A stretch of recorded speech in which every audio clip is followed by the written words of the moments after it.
you.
What's happening, everybody?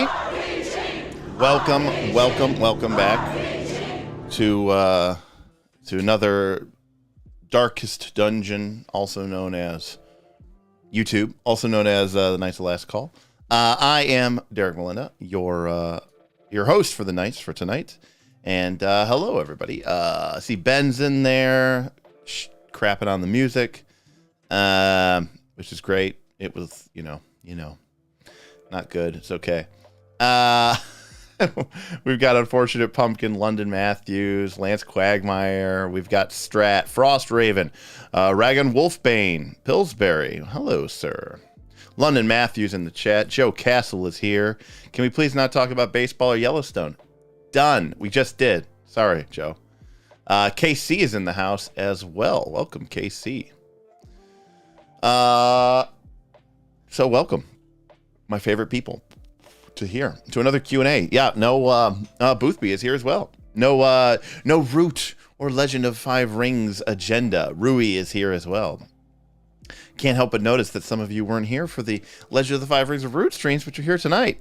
Could there be a conspiracy at hand? As I was saying, my name is Derek Melinda, and I'm here for the Knights of Last Call. And tonight is a Gamemaster Q&A, and it's all really about you tonight. If you have a question, go ahead and put your question into chat. We'll try to get to that. If you'd like to support the show, support the channel, then go ahead and put your question into a super chat or into a Stream Elements tip. That'll go ahead and put you at the front of the line, but it'll also show some support for the channel. That being said, a lot of you are patrons already, and in which case, thank you very much. You've decided to support the show and join our illustrious Patreon, getting access to all of the wonderful features and cool stuff that comes with being a member of the Knights of Last Call Patreon. And we just sealed up the vault, unfortunately. So Battlecry issue number 1 and the Dark of Winter PDF are now currently in the vault, but Battlecry issue number 2 is coming out in the next 2 weeks, so you don't want to miss that either. So definitely think about signing up for the Patreon if you're interested in some of the PDFs that we are producing, some of our magazines, our e-zines like Battlecry, and any other bonus content that we happen to release. So that's enough shilling, I guess, at the channel. Most of you are already patrons here, so I love it. I love you guys, and we'll get into it. And again, if you have questions, just drop them in the thing. Use question like London Matthews just did. That makes it easier for me just to see it, big capital letters, and I'll try to get to it. If I miss your question, just maybe just drop it again just in case. Tay, what's going on? So Yo-Yo is here. Good to see you. Damn, I missed the L5R agenda. Well, we've done 2 streams for Legend of the Five Rings. I will probably do a 3rd stream where I cover the conflict scenes, which essentially covering combat and the way that sort of the initiative-based conflict system works. And we could talk a little bit more in depth about that. It's hard for me to talk about game systems because I get, I could take a 3-page set of rules and I could talk about it for 2 hours, because not only do I talk about the rules, but I talk about their implication and what they mean, and so it can get out of control. Rui, welcome. All right, you'll watch it later. All right, sounds good. Yeah, I know, Strat. I'm sorry. I apologize, Strat. I apologize. London Matthews has a question. How dare you even think about those system streams did or did not do? They were great. Well, thank you, London. I appreciate that. And to be clear, we still had folks come out for those streams. We still had people support them with tips and Stream Elements chats, super chats and tips. And quite frankly, that matters to me a lot more than YouTube views. It's not uncommon for these, streams to do 20, 50, 60. Hey, Ben A. Have you ever had a session where you think you might have gone too far and a PC died as a result? Did you walk it back? Come up with a way to undo it through story? What advice would you give a GM that has had that happen? That's a great question, Ben. I'll answer that right now. But London, yeah, they were really great. But again, folks like Ben here, who just tipped, along with so many of the rest of you, also tipped and support us. And on a simple live stream like this, we might not get 1,000 views on YouTube. We might only have 30 or 40 or 50 of you in the chat. But if we get $100 of tips, that's the equivalent of me getting something like 25,000 views on YouTube. So it's a lot easier, better for me to just produce content for folks like you all than it is for me trying to collect the wider YouTube audience, if that makes any sense. Thank you again, Ben. So Ben's question was, have you ever had a session where you think you might have gone too far and a PC died as a result? Did you walk it back? Come up with a way to undo it through story? Question mark. What advice would you give a GM that has had that happen? So have I ever had a session where I might have gone too far? Absolutely. There are certainly situations when I am role-playing or playing a game, especially one that's a little bit less narrative, more gamist or simulationist. Dungeons and Dragons is a great example of this. I like to homebrew. I like to experiment. I might put an encounter together. I might put a new monster together where I have a lot of new rules. I'm trying out a new system. I built a custom monster, and I'm not a professional game designer, especially not for my home game, so I'm not going to play test that. And it seems good to me on paper. I'm relying on my experience, and then when I get to it in the course of the game, it's very apparent to me that this thing might not be the most fair thing in the world. Now, it's probably not something I'd bring up in the middle of the session, and I certainly probably wouldn't even fudge at the time.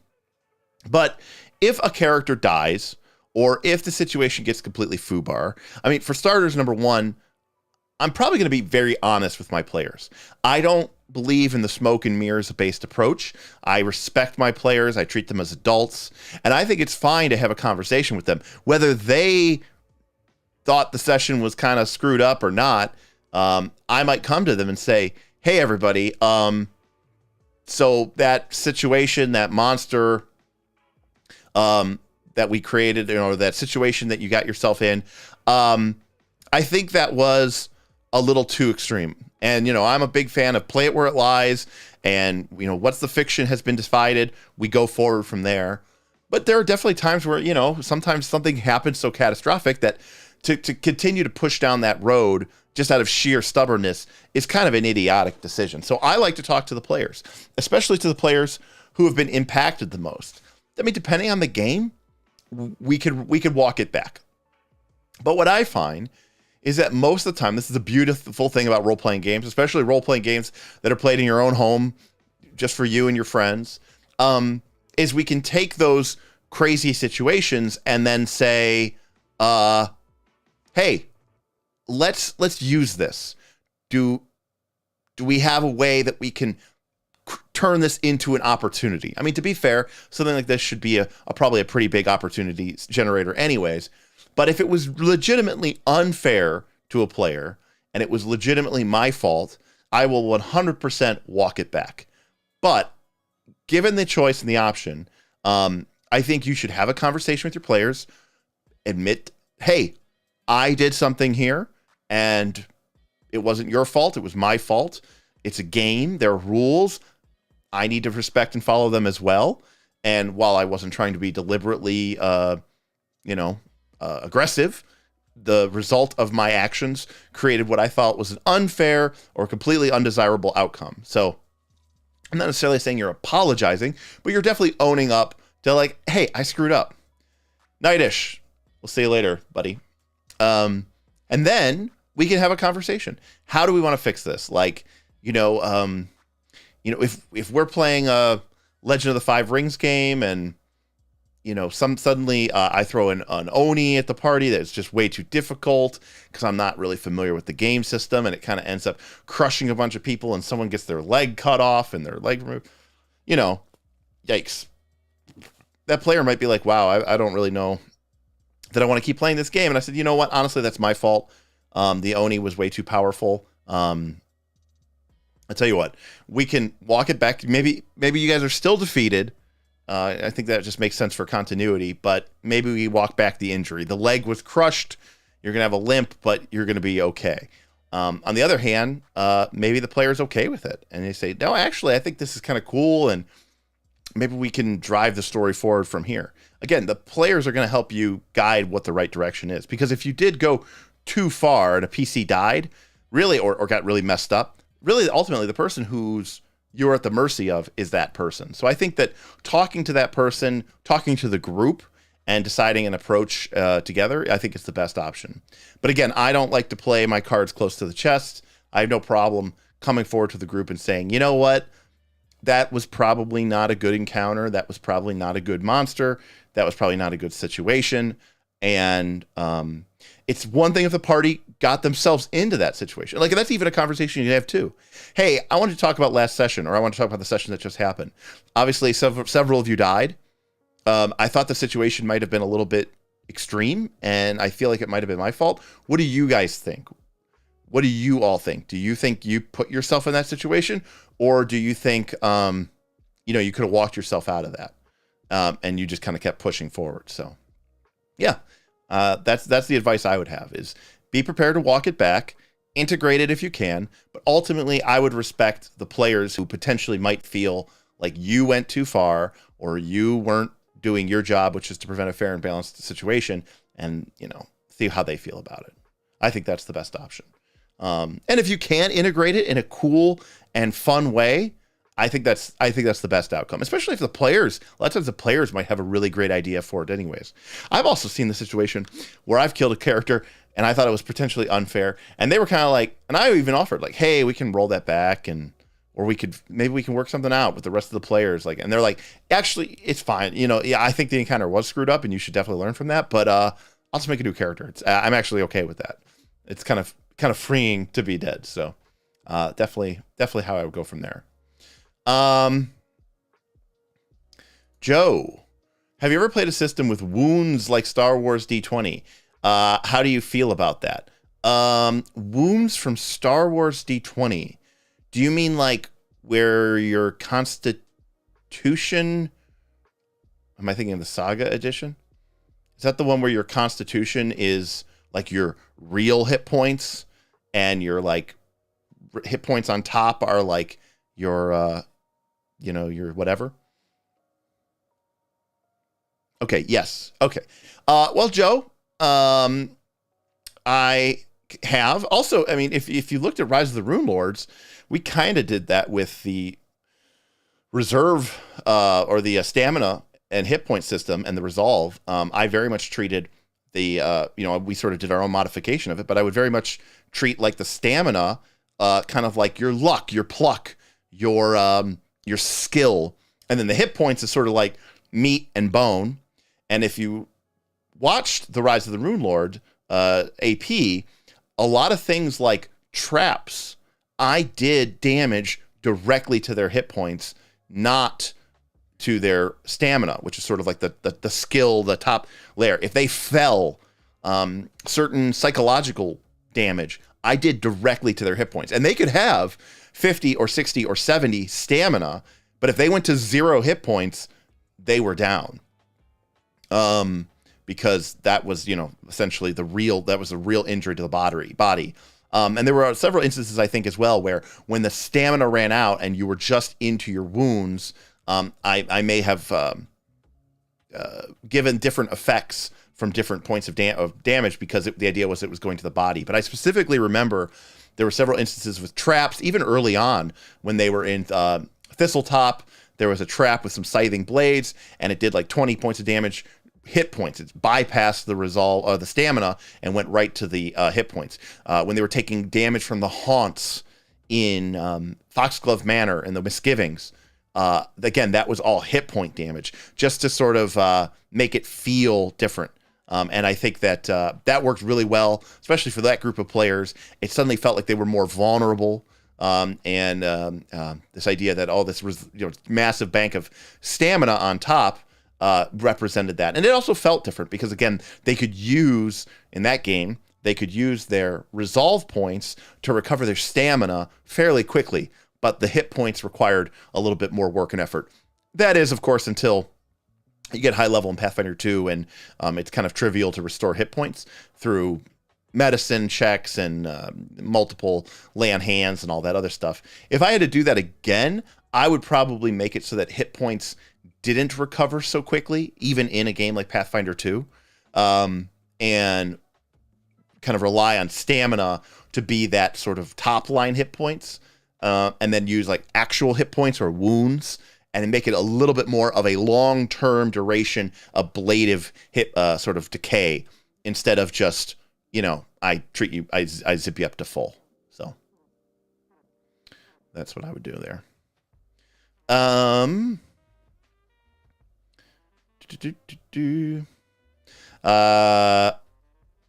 Taberling TG says they just watched that episode yesterday. Awesome. Very cool. That was a fun session.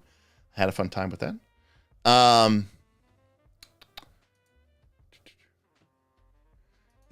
Rivo, welcome. Sorry to hear what's going on down there in PR, but buena suerte, and let us know that you're okay, and hopefully everything works out all right for you folks. Pillsbury question: unlike Root, games like D&D and Pathfinder do not have mechanics surrounding inter-party relationships. What's a good way to go about creating connections in ground during session 0? Well, do I have a copy of them here? So my favorite. Oh gee, I might have to download it from drive-thru real quick. I have it in my library. I just don't know that I have it like immediately on my.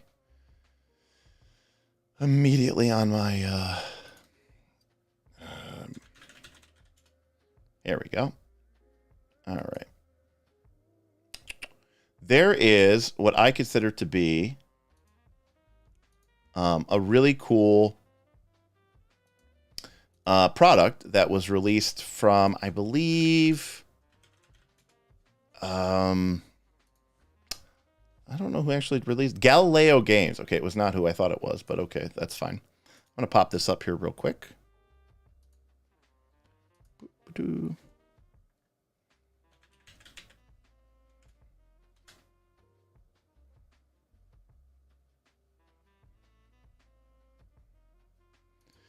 Okay. Lovely picture. Thanks so much. All right. There we go. All right. So these are backstory cards, and there's a little bit of explanation to it here, but basically there's also a physical deck of these. You can buy them. I have them. I just didn't know where they were, and I was going to just pull them up, but I had bought the PDFs a long time ago. What you do is, before you play the game, this is a little bit maybe more complicated than most things. Actually, let me see here. They might have, they have the grid as well. Let me get this real quick. Pulling up everything here. Okay, so this is the grid. So this is how the backstory card system works. It's actually pretty cool. It uses a pretty simplistic setting. You have individuals, groups, places, and events, and there's just room for 3 of these. Okay. Now, when we've played the past, sometimes we will do something like a microscope game, or we'll do something like a, sort of a group campaign creation using something like Dawn of Worlds or Forge of Worlds. Like I said, microscope. But we can build sort of a campaign together. Alternatively, you as the GM can pre-fill this grid with 3 important individuals, groups, places, and events from your campaign that you know are going to happen. So, for example, this is especially useful if you're playing an adventure path. But, for example, I am currently running the group through the Quest for the Frozen Flames game. So I know that there are certain individuals, like Grandfather Iwa or Pakano, Grandfather Iwa, Pakano, Whippa, the hunter's leader. And I can put in 1, Grandfather Iowa, 2, Pakano, 3, Whippa. And then for a group, I could put in things like the Broken Tusks, the Burning Mammoth, some other group from the place. Places, key important places. If I've read the adventure, I don't want to give any spoilers for the adventure, but I could put in places there like the grandfather, Red Cat's Cave. There's a city later on in Quest for the Frozen Flames. It's sort of like the only city. It's like Hard Home from Game of Thrones. And again, I could put these events into these games as well.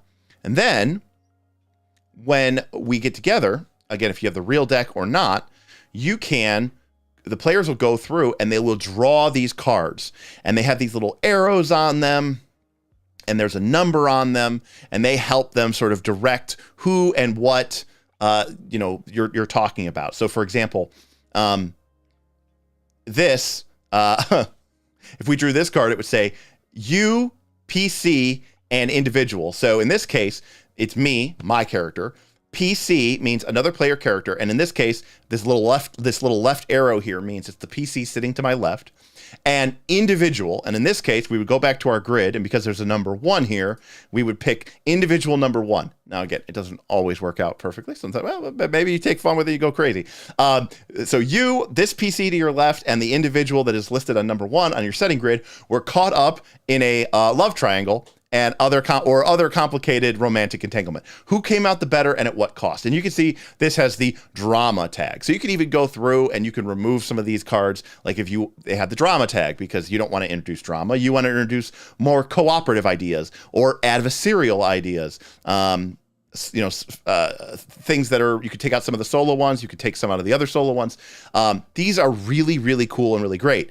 And what's really, really cool here, and I'll go over to Drive Through RPG, so just so you guys can see, these are called the backstory cards, but what's really cool about them is, hopefully they have them on here. I know that I have them in real life. They have several sets of these. Yeah, so here we go. We've got backstory cards. We've got the Distant Worlds, which is a card expansion for prompting vast travel, legends of lost civilizations, and advanced technology. They have another expansion for unseen threats. They have another expansion for wicked shadows. So, and I think they have more expansions, but maybe they don't. I thought they did. But, oh, here we go. Yeah, the Third Stringers, A Land of Ice and Peril. There's a ton of different things that they have put out, which kind of help you structure the deck to answer the questions that you want. So again, they sell these also for real. I have the physical deck. I use them a lot at Gen Con because it's fun to just sometimes go through these and create these connections.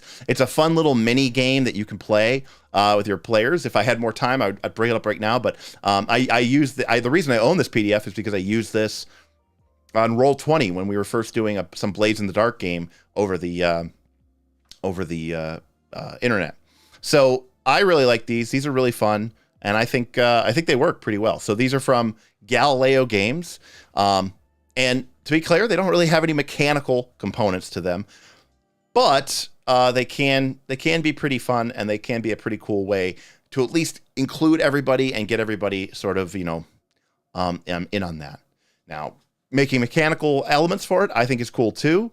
If you really were so inclined, you could go through and try to give each of the cards a different mechanical benefit, which would be a big task, but it would be pretty cool.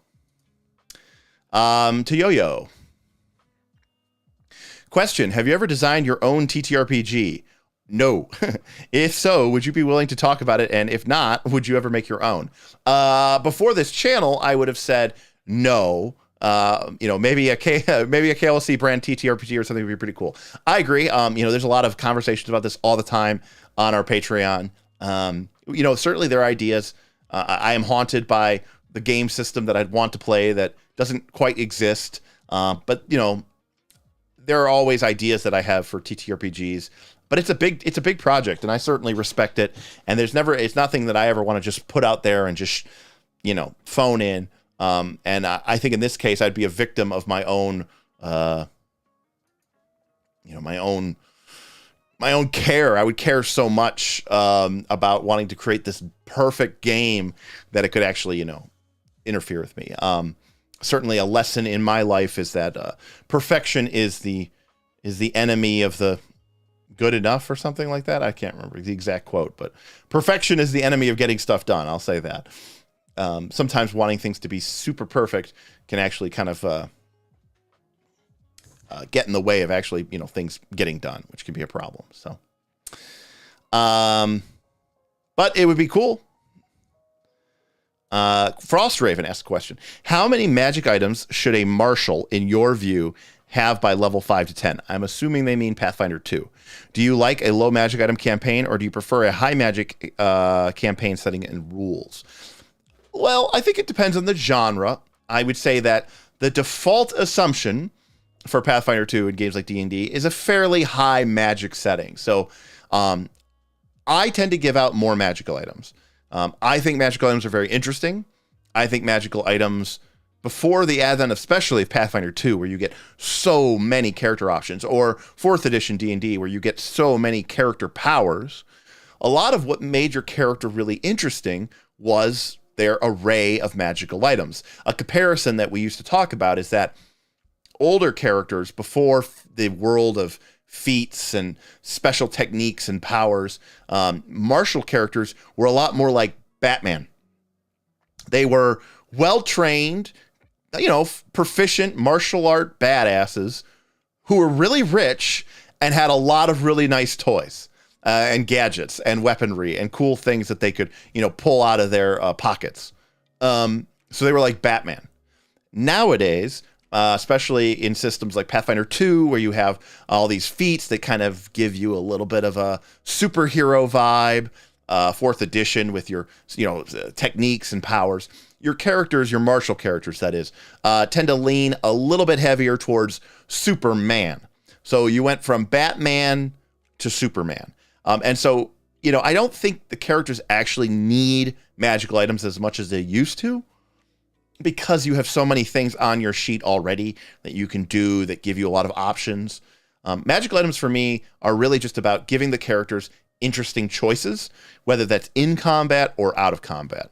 But because I played 3rd edition and 2nd edition before for so many years, and I like magic items, I tend to give out quite a few magical items.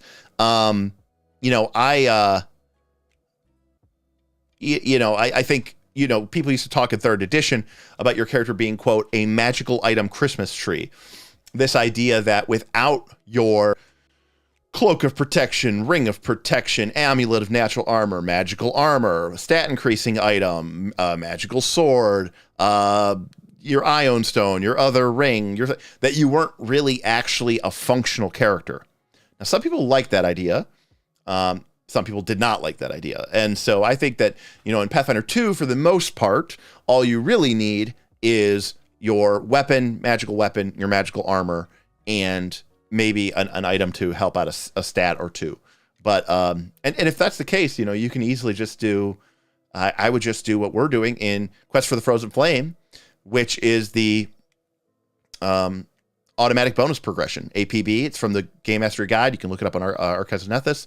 And, automatic bonus progression is going to basically just take care of the raw requirements of the game's magical item needs. And then you can still add magical items on top of that, just at your leisure.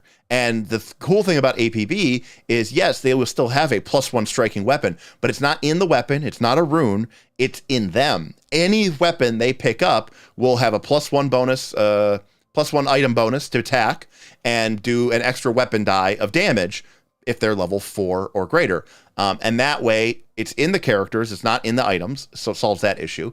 And number 2, you never have to worry about handing out the right item at the right time and that they have access to a magical item shop or that you handed it out. And then if you do want to keep handing out additional magical items and treasure, which you should and you totally could, but you could do it at a much, lesser rate, and you're not screwing over the characters in the math of the game.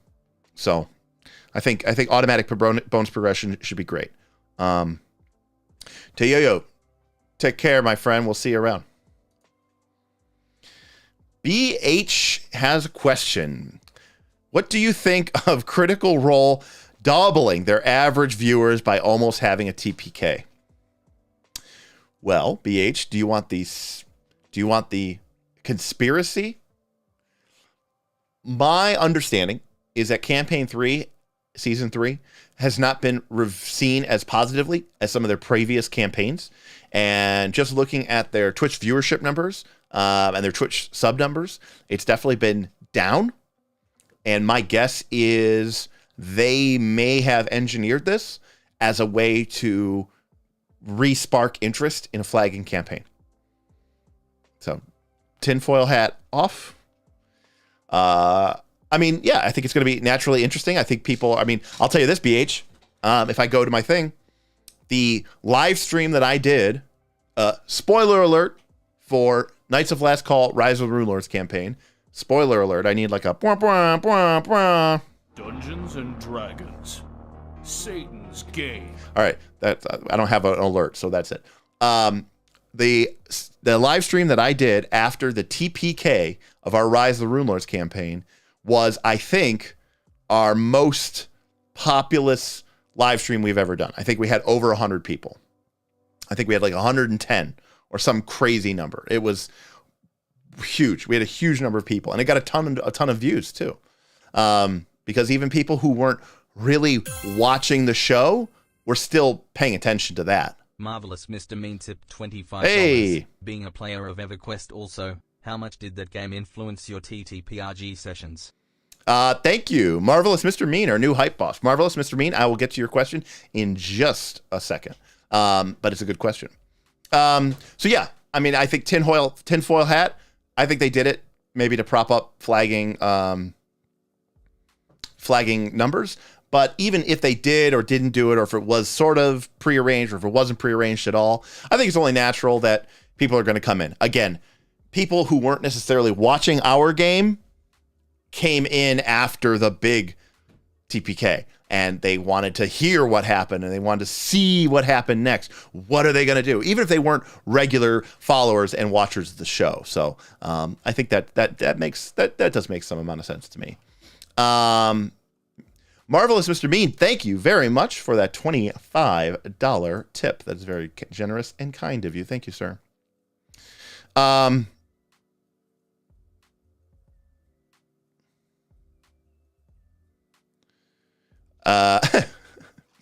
BH says KLC TPK stage confirmed. Actually, the opposite.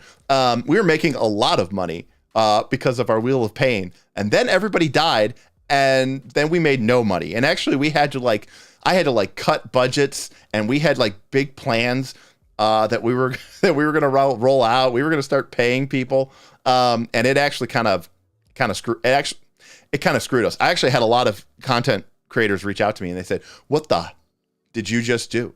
You guys, what are you doing?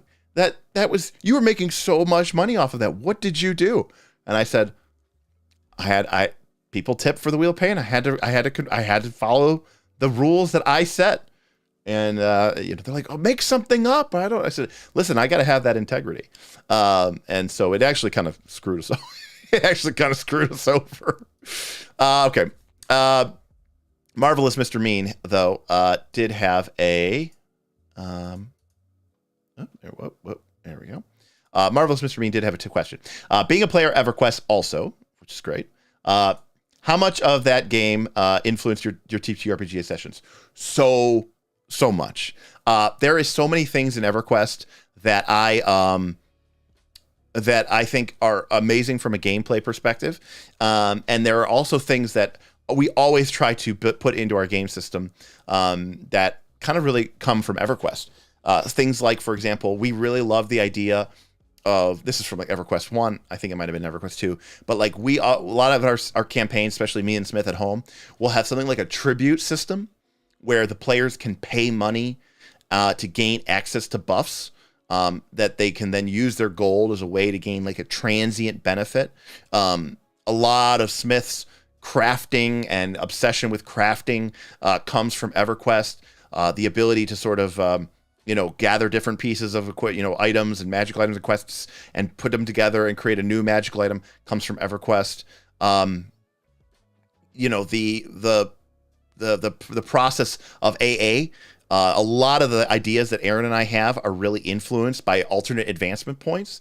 And AA, we love having we love having a different axes for your character to gain growth in that isn't just along your level and your class. So alternate advancement was a huge influence on my thought process of game design, and something that I think is just particularly really cool. The danger of the world. I mean, some of this was present obviously in base D&Ds, but to see it in a real game, like going into the plains of Karana in EverQuest and realizing that this is ostensibly a level 10 to 20 zone, but there are level 40 hill giants out there. And, like that's a really cool idea that's really influenced the way we play games. Yes, most of these things are level 10 to 20. Yes, you can handle these things, but there's still these threats out here that you can't handle. And we just think that's really awesome. And we've always loved that. We love the feeling of the world being big and being able to journey, rules for overland journeying. Like EverQuest was a really, really incredibly important part for our game. So I'm probably not even remembering everything about it that is awesome. The idea of Kunark like the idea of like the characters are playing, they think they know the world, and then you drop this new area on them for like a sandbox style campaign. The idea of a Kunark is so powerful. Like everything you know, here is the next level, and like here is the next stage of our game with cooler stuff and weirder stuff and more powerful stuff and scarier monsters, and just awesome as well. Really was a hell of a game. Brad McQuaid knew it was up. We got a super chat from Scratch Paper Games. Thank you, Scratch Paper Games. What are your favorite / least favorite classes to play in a classic fantasy game like D&D? Well, I can answer that very quickly, easily. My least favorite class to play in a classic fantasy game like Dungeons & Dragons or Pathfinder is the rogue or the thief or the rogue thief. I don't know that I've ever willingly been one of those classes. I don't think. So that's hands down. I do not like the rogue. I do not like the thief. I don't like the skill monkey or whatever you want to call them. I don't mind the bard, but like just that melee martial rogue thief. I'm not a big fan of like anti-heroes or edgy characters. I feel like those characters tend to lean towards anti-hero and edge lord. I've never really been particularly impressed, to be honest with you, with any skill system from 3rd edition, 4th edition, 5th edition, Pathfinder 2. I think the skills are all kind of boring. I think the skill feats in Pathfinder 2 suck. Why would I go play a class that gets 20 of them? It's bad enough that I have to pick 10 of them. I don't even like picking skill feats. I think it's almost painful. I'd rather like if I could trade in like 4 of my, be honest with yourselves. Would you trade in 3 skill feats for an extra class feat? Of course you would. Of course you would. Would you trade in 4? Maybe. I don't like rogues. I just don't think I don't think like this idea like in a dungeon-based campaign, that is the only place that I could maybe see playing them. That's where like Aaron tends to play them. He will play like that treasure seeker, trap finder rogue. That's probably the only way that I would ever really play one. But even then, I'd rather just be a wizard and just knock or mage hand it or telekinetic burst it or something. Anyways, so that's my least favorite. And my most favorite, I've really come to appreciate fighters and clerics over the years. My last Pathfinder 2 campaign, I played a cleric for the first half. I played a fighter for the second half. But my favorite class of all time will be the wizard. Not the sorcerer, the wizard. I love the idea of this character who is basically, Harry Potter, right? Like that studies magic, that learns it from books, from scrolls, through study, is all about preparation, and with the right words of power and the right magical ingredients can basically command and shape reality. So wizard has always been my favorite class. Rogue has always been my least favorite class, and that's pretty much always been true. But again, big props up to clerics and fighters, especially in Pathfinder 2. I really enjoyed playing my fighter in Pathfinder 2, even though it was a meme build designed deliberately to be a little bit of a serious troll, because he was a human that was raised by gnomes that dual wielded gnomish flick maces. And it was OP. I was like, all right, look, this campaign's almost finished, and we're just kind of doing this as like a testing ground anyways for this product release, and to play some more Pathfinder 2, especially at higher level. which we had not had as much experience with. I was like, I want to see if this thing is as powerful as it is. It was. It was actually more powerful than I ever imagined it could be, actually, to be honest with you. But anyways, wizards are my tried and true favorite, hands down. Asinius Balstrom is my wizard that has been in many different campaigns under many different names and many different guises. So Asinius Balstrom is sort of the High Archmage of the Midnight Dawn in one campaign, but also Asinius Balstrom, who was the wizard of the Band of the Burning Hand in a different campaign. So, Frostraven, wizard is the nerd hero. Most GMs love wizards because we are the ones who prepare in real life to roleplay. Hey, I'll buy that. I actually think that that's kind of true. Yes, wizards are the bomb. I do love wizards. So that's pretty cool. All right. Thank you, by the way, everybody, for those tips. Stephen Palmer. I don't know if you're still here, buddy. I just saw your chat. Evening all. How is everyone doing? We're doing good, Stephen. Having a good time. Not I don't know if I'm sick, but I don't think I am, but I was feeling pretty bad earlier today after that live stream, but I laid down for a few hours. I'm feeling better. All right. Let's see. Joe Castle, question. Can you spoil what's the theme for the next issue of Battle Cry? Well, Joe, to answer that, I can answer that. Two things. One, I don't know that we have enough articles yet to really say that there's, quote, a theme. One of our goals, and I should say, Aaron, I say one of ours, Aaron and I principally are the ones who are working on Battle Cry. And certainly Aaron, has definitely done the lion's share of the work. We'd like to get to the point where we can have patrons who are interested and engaged and quite frankly have a talent for it. We'd love to be able to give them a platform to put some articles in there as well. And eventually we'd like to get to the point where maybe, there is a theme or a sort of a something that ties it together. But in the beginning, I think we're just trying to figure out where we're going with this. I know that Aaron is working on a follow-up to his random encounter article.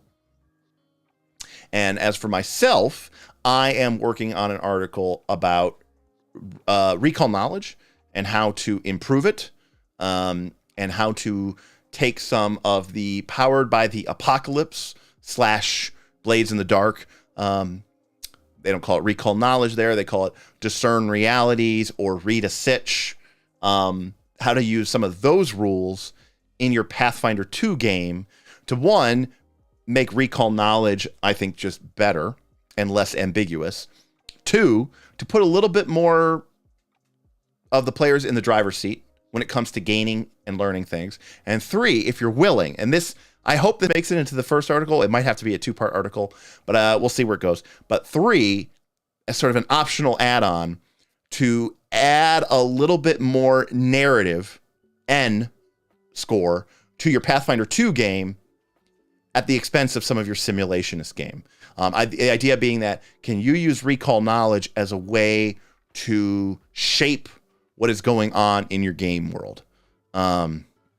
So that's a preview. That's the preview.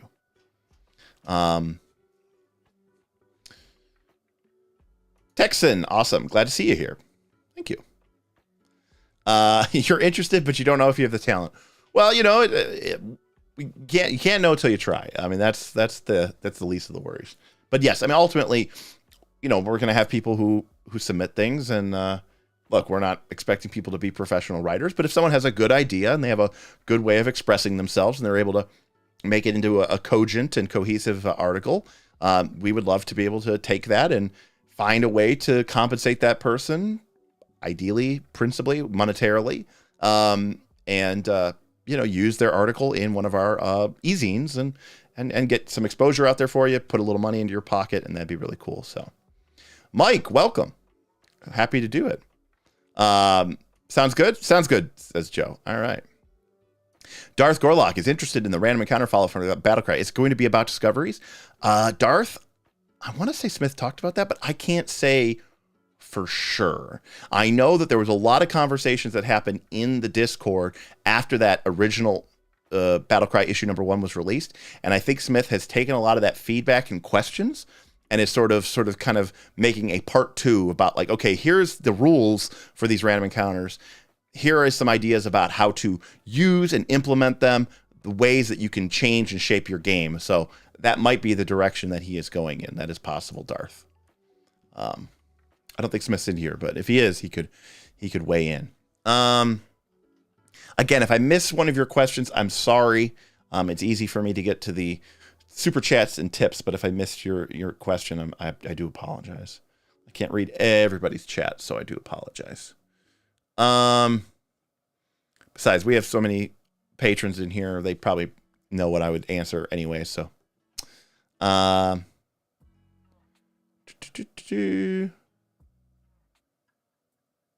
just reading interesting things here. Adrian says, Critical Role is a victim of its own infamy. Personally, I don't consider it real D&D more. It's more like akin to a cash grab soap opera, my 2 cents. I don't think it's a cash grab soap opera. I just think it's a soap opera. I mean, it's people paying for entertainment. It's people paying for a group of actors getting together with a sort of loosely written script and doing some improvising. It's like buying a ticket to go to see improv theater in some ways. So I think that's, I do agree it's not what D&D is, and I feel sad that people do think that is the case. Joe Castle, have you ever linked PCs or NPCs from one campaign to another, brother, sister, mentor, etc.? Yes, but it's mostly on the scale of legends and myths and things like that. I mentioned before my wizard, Asinius Balstrom. It's sort of a joke or a gag that like he found out that he was a character in a TTRPG and was like felt like he wanted to escape it. It's like a Star Trek character trapped in the holodeck. He's like, no, I want to be a real person in the real world. And we had a campaign world that was like totally devastated and it was completely ruined. And like, it didn't really come up. It wasn't like important, but like the backstory was that my character had visited that world thinking that he could use it to escape D&D into the real world and had laid it to waste in doing so. So a lot of times, like I said, some of these things factor into the myths and legends. We'll sometimes have like, things go up. We, during our Tell a Story, we did a great long story about our characters from our 3rd edition game that went high level. Our friend Rich's barbarian who chopped off the head of the final boss with his Vorpal weapon.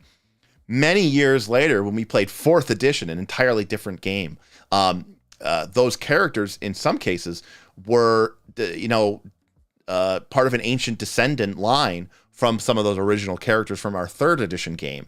And actually, at the end of our 4th edition game, when the characters were up into their 20s, closing in on 30th level, yes, 4th edition went to 30th level, it was really cool. We actually went back to a dungeon that I had remade for 4th edition with much higher level characters, and it was a dungeon that we had done back in 3rd edition. And a lot of these characters weren't even there for that original dungeon, but Smith was, and everyone was so freaked out by how well Smith, 10 years later or something crazy like that, or 8 years later, remembered the dungeon still, because I didn't really change the map. I just changed the encounters to be high level and 4th edition. This was like an early adventure.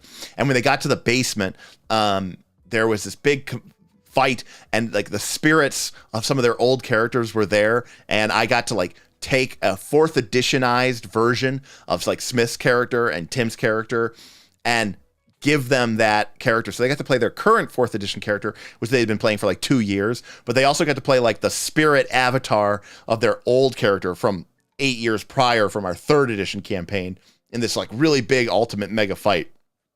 It was pretty cool. So most of the time we do our things on more of a plainer scale, not necessarily brother, sister, like, oh, it's 20 years later and here's a character. I think that would be awesome, though. I would love to do that, especially in like a campaign like that was a little bit more grounded. I think that would be amazing. I think that would be amazing. Benner tipped $15. No question. Just doing this to bump Mr. Mean. Smile STA time. Have a great stream. Thanks, Ben, and enjoy your awesome awesome. Oh, Rag and Wolfbane comes in and kills Ben right away. Oh, Rag and Wolfbane, that is beautiful. I mean, that is Darwinism in action right there. Ben, thank you for the tip, and enjoy your Star Trek Adventures game. I love hearing the stories about that, and I want to continue to hear more. And again, I got a chance to play Star Trek Adventures as a player. Damien, Pawn No Longer here in the chat, one of the mods for our Discord, he ran a couple of us through an intro adventure for Star Trek Adventures. It was really a lot of fun. My first time playing the 2D20 system, and I really, really appreciated it. And I'd love to get that game on the table as a game master. I think it'd be a lot of fun. Ben is running it as a game master, and I'd love to get a good group of real heavy Star Trek nerds and play that game. It'd be a lot of fun. Well, we waited long enough. Ragon came in here. Rag and Wolfbane said canceled a. Ooh, that's already stuff. Canceled a Pathfinder 2e game because 0 signed up again.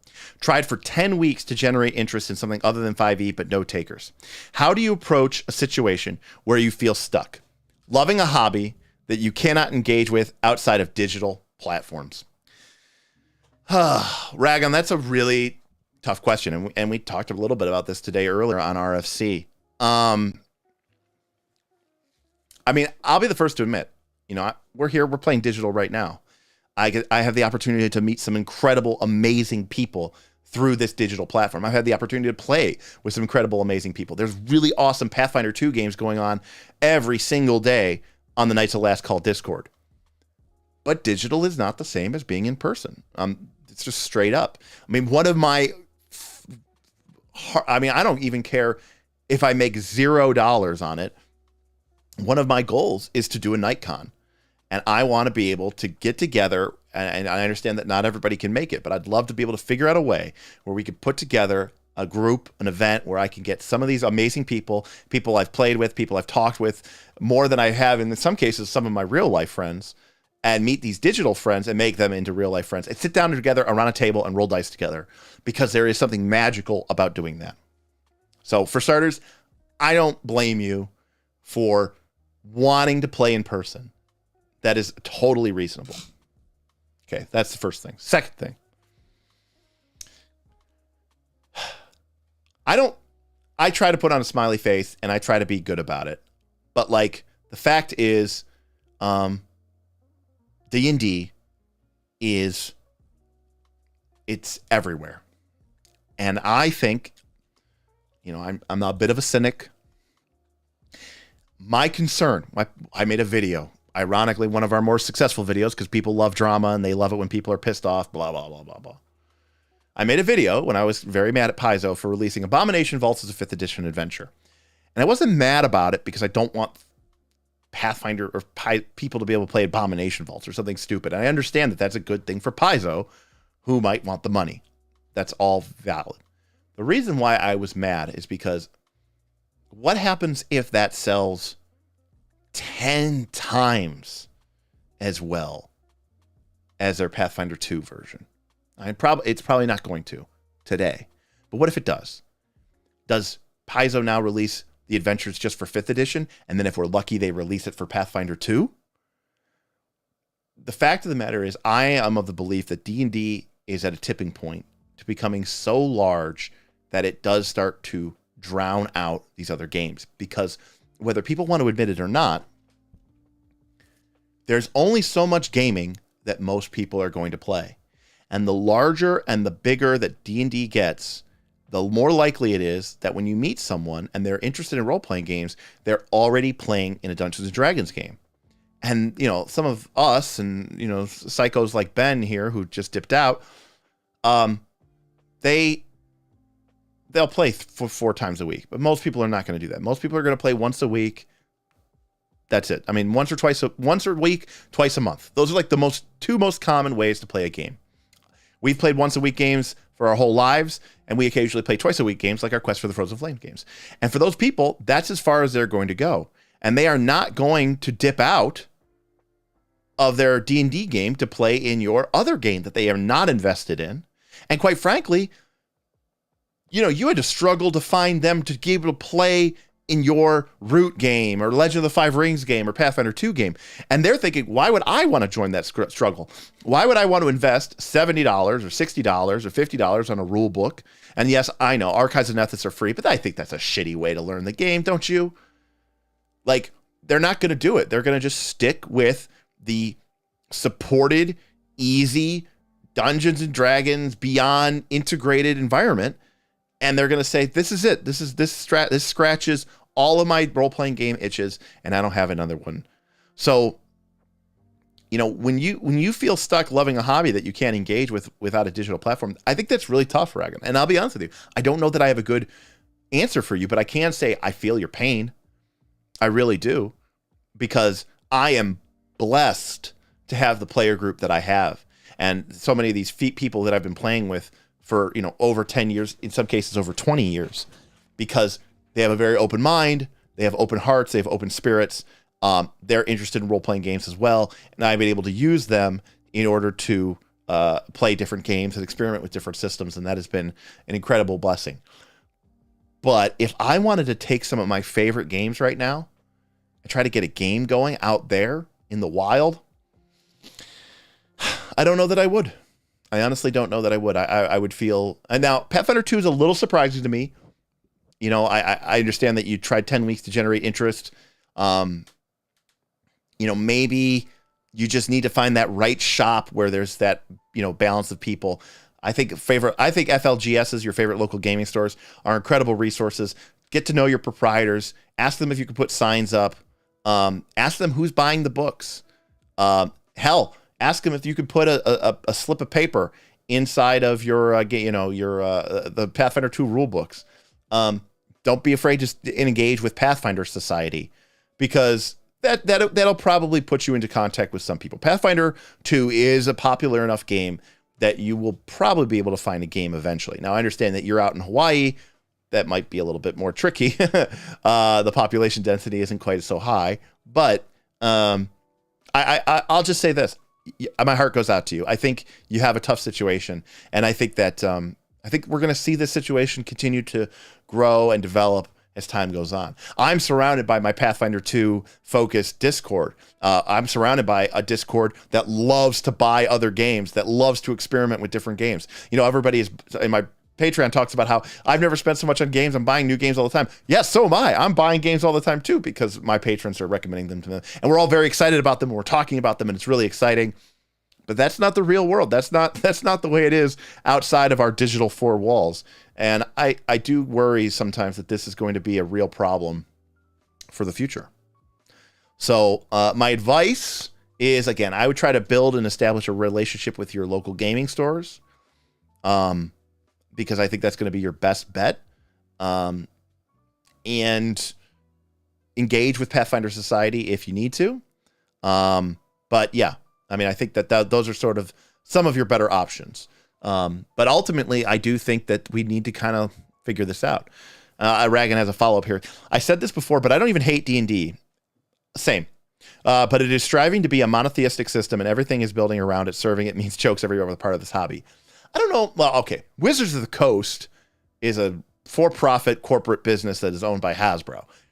I'm sure they want every RPG dollar that is to be had out there. They don't care about diversity of role-playing game products. They want everybody to give, you know, if someone has $150 a year to spend on RPG products, Wizards of the Coast wants $150 of that $150. Actually, they probably want $200 of that $150. So from their perspective, yes, they do want this, you know, completely all-inclusive, everybody gets everything, like they have it all.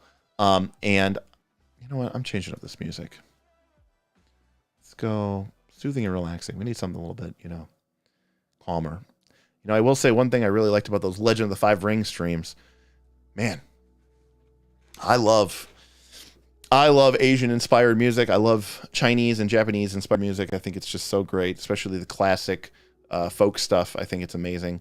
It's incredible. But you know, that's just me. Again, not like anime, though. So, yeah.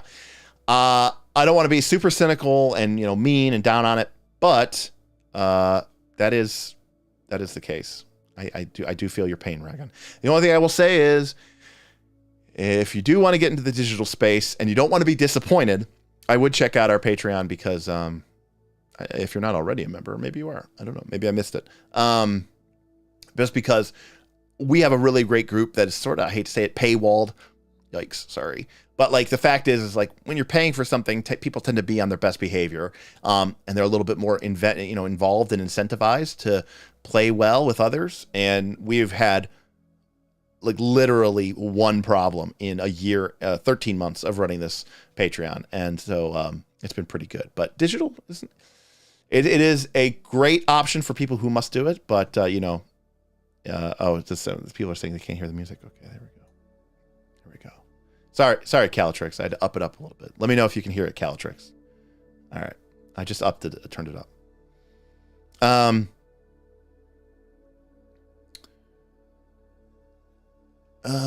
So good luck, and let us know how it goes, and let me know if you guys can hear this music. I just upped it. All right, questions.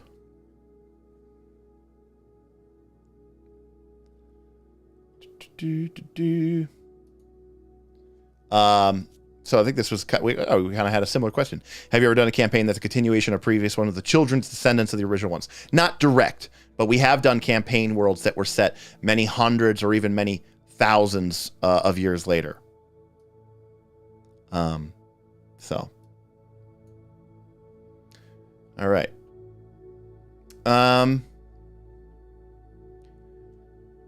Let's see. Luke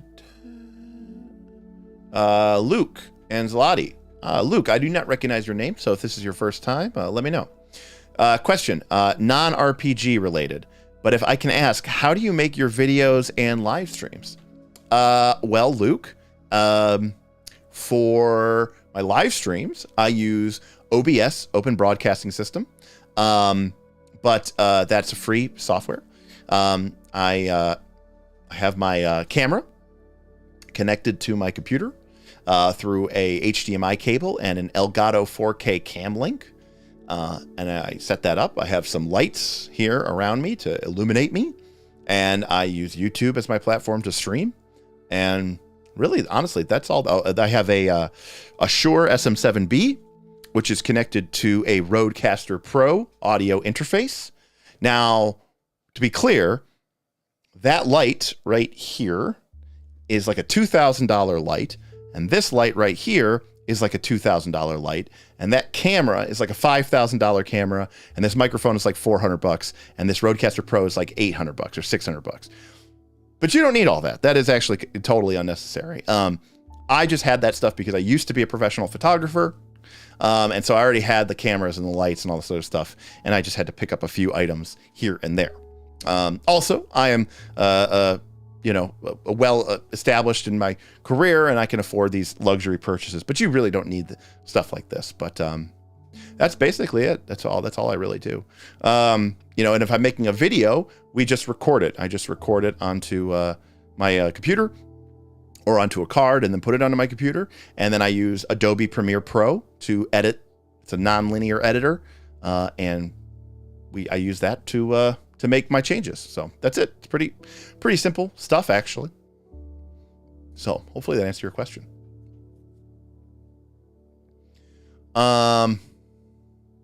Oh, it looks like Frost Raven headed out. Not a live stream, man, but KOSE talking about rules and game design is always great. I should go to bed, but I'm enjoying this too much. Keep it up, Derek. Well, Frost Raven, I appreciate it. I'd love to get some game design streams. We did one or two in the past, like that were game design specifically focused. It's a little hard to keep it on track. It can wander off, but for the right group, I think it would be important to figure out. But yeah, I think talking about game design is really cool. We had a 950 message thread last night about resource-based design in role-playing games, but in Pathfinder 2. Strat's here, and Strat was part of that conversation. So, sorry,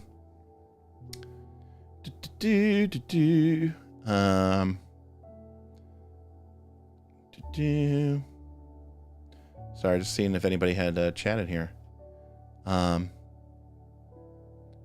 questions. Again, if I missed your question, I apologize, but you can feel free to All right, cool. Anthony says it's an average Monday night conversation. Yeah, it is. Aaron, nice. I could say as someone who was skeptical at first of joining the Northern Reaches, that's NR, Northern Reaches, because of the mostly common only option, it's a ton of fun to play in. And to be clear, we don't restrict things to just common because we want to be fun police, but it's because we respect, again, I've been on the stream very vocal about me not liking leshies and stuff like that. But a big part of the reason why I don't like leshies is because those races, those ancestries are supposed to be, uncommon. So they should be uncommon, right? And a big part of our Northern Reaches game is about the players being empowered to expand and control the game world. Because, for example, you can be a lizard folk, and now you could be a gunslinger or an inventor, which are all uncommon options. And that's because the playing group, the whole community, came together to make that happen. And, our world has evolved and grown as a result of that. And so I do appreciate uncommon being uncommon. Strat, I didn't even know that. So that is news to me. Is that true? Did I miss that? Sheesh, man. You miss 1 week of AARs. I guess you miss a lot. One more game design streams. I love it. Question. Any plans to play Pathfinder 2E back in the studio in person? You guys are my favorite live AP group. Well, I appreciate that, Adrian. So let me pull something up here really quick. I'll bring it up for you guys.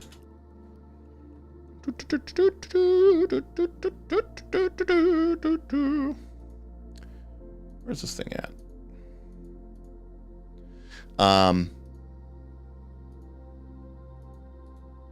my gosh. Okay. I guess not. Oh, there we go. Okay. Sometimes this thing, I swear. All right. Okay, that's horrible. All right. I guess I didn't save this. Yikes. All right. So I was trying to find my SketchUp file. I mean, I guess I could share this, but it's not exactly what I wanted to save. This is a very early version of this that doesn't really actually reflect anything that we're doing currently. So this is roughly, well, this is actually exactly, this is what our studio space looks like. It's about, just about 20 feet or so left to right, and it's about 25 feet here up to down. And basically what we're doing right now, we have a 5-sided table. Let's see, do I have a picture of that? No, I do not. We have a 5-sided table right now, actually, if you can imagine. And like, this is what our current table looks like. Oh, that's definitely a hexagon. All right, how about that? Why is that? You suck. There we go. 5. There we go. Okay. Sheesh. All right, we have a 5-sided table right now. So this is kind of like what we have right now. And it works okay, but the problem is right now in our studio is that the way that we ended up designing this, and this is a mistake that I made, is that the way our studio was built up, we put this table in, and then I wanted it to be useful for both the players and for recording. And so what ended up happening is we have a person sitting in each of the corners, like unlock, hide. Okay. Unlock. There we go. Okay. So the way it worked is we had a person on each side. Okay. And then we had, I'm just drawing little seats here. If you can imagine, these are people. I know that's horrible. All right. So these were our people on each side. And then what ended up happening is each corner between each person, there would be a camera. And that camera would basically be looking at the opposite side of the table. So basically we had 5 cameras each one between each pair of people, and each person then was facing essentially directly into a camera. And this worked actually pretty well, more or less. So we had 5 cameras between each person. The problem with this that we determined, or that we discovered, is that, you know, ultimately we're sitting in a studio room. It's an office room. And so if you can look, each of these cameras on each of these sides is basically just looking at some random corner of the room. It's not particularly aesthetic. There's just stuff behind you. You know, it just gets really messy and really crazy. And so the idea was to build a new studio, which looks like this, okay? So the way the new studio works, this is going to be our new table, all right? And the new table is designed to have the GM here, and then a player here, and a player here, and then a player here, and a player here. And then we're going to have 3 cameras, one here, one here, and one here. And now these cameras, this camera here is on the GM, and it looks like this. And this camera here is on this side of the table, and it looks something like that. And then this camera here is looking at the opposite side of the table, okay? But what this means now is we can also build, and that's what these things are here, these are walls. These are fake walls within the studio that we use, and we can actually make cool set decoration. And that way, the behind people isn't just some random corner of our studio or a black drop cloth, which is what we've used for a long time. Instead, it's, what we have. Anthony asks, does that sound expensive? 3 cameras. Well, Anthony, we already have 5. So we're actually changing that from 5 down to 3. So actually, we'll have extra cameras. And so we were just sharing on Patreon the other day. Bob and I were just building this table here. Now, this table here is a pretty big table because it has to be able to fit all the players and the camera angles. So it's not ideal for like playing. Each side is 6 feet long. The GM side is 4 feet long, and this front side, which nobody sits at, is actually 10 feet long. But this way, everybody, well, the way our shots will be, it'll look a little bit more critical role-y because we'll have, instead of 5 separate camera feeds, we'll have 3. One for the GM, and then one for, this side of the table, these players, and then we'll have another one for these players on the opposite side of the character. And these sides can fit up to 3 players. So we could do a 6-player plus 1 GM game if we wanted to in person. 3 camera feeds is easier to handle than 5. And more importantly, because we now have these walls behind the 3 sides of our table, we can control what the background looks like, what the set looks like. And I think it'll look a lot better when we're all done with it. So, we had some pretty cool ideas. Bob is an architect and actually drew up some cool sketches for what we want the backdrop to look like. We're gonna try to carve it out of foam. It's gonna be like, your local amateur theater production level of quality. I'm not saying we're gonna design some professional Hollywood set here, but we're gonna try our best. We're gonna, give it the old college try, and we're gonna try to make it look a little bit better. So when we do that, we want to do a lot of stuff in the studio. We're gonna start off with a root game at first, but part of the plans with these secondary games is for them not to run for months and months and months and months. The root game is probably going to run somewhere between 6 to 10 sessions, maybe 6 to 8 sessions. Play the game, have some cool moments, see where the story evolves, and try to build it towards a cool conclusion. We can always come back and then play a different game, and then play a different game. So I think that would be what'll make it so interesting. Also, once the studio's built up, we do want to get back into it more often. It's very convenient to do live streams from home and to do our night schools remotely with Bob at home with his kids, and for Aaron to hop out from his home office with his kids. You get the sense here that kids are our big problem. But I respect that, my fellow co-hosts have a lot more busy schedules than I do. They've got wives, they've got children. I have neither. So it really makes a difference. But I think it'd be fun for us to get back into the groove of seeing each other in person. Just kind of like earlier from what Ragon Wolfbane was talking about. Nothing beats getting together in person, and I certainly respect that. So that's kind of where we're at. Overhead/board cam. Right now for Root, no.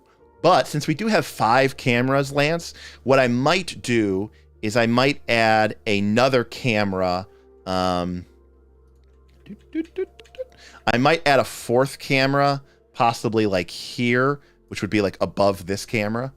And it would have like a super wide shot so that if we wanted to switch to a shot where you could just see all 5 players at once, you could do that, so. We might have 4 shots, but eventually, yes. I mean, if we were playing a very board focused game, I think we would probably put something up, a camera of some type here above this area, pointed straight down, so that people could see the board and the root and stuff like that. But not an immediate need for root for sure. You were thinking more for Pathfinder 2. Yeah, agreed. Root. Root's gonna be a lot of fun. I mean, outside of the cool, I think it's a game world, and it has ideas that are ripe for exciting stories to emerge naturally through your play. I think the mechanics from a Powered by the Apocalypse game system are top notch. I'm really excited about the tracks, and I love resources. We were talking earlier about game design. One of the reasons why we had such a very, very long conversation last night in our Discord is about resources. And one of the biggest problems I have with D20 based games, whether it's 5th edition or Pathfinder 2, is the lack of resource knobs for me or dials or levers to pull or shift in a Pathfinder 2 game. You have hit points. That's it. It's the only thing that you can tax on a Pathfinder 2 character. You can, other than maybe giving them conditions, but conditions are a double-edged sword, because conditions, number one, can be treated pretty fairly easily anyways. But most importantly, a lot of these conditions create a death spiral.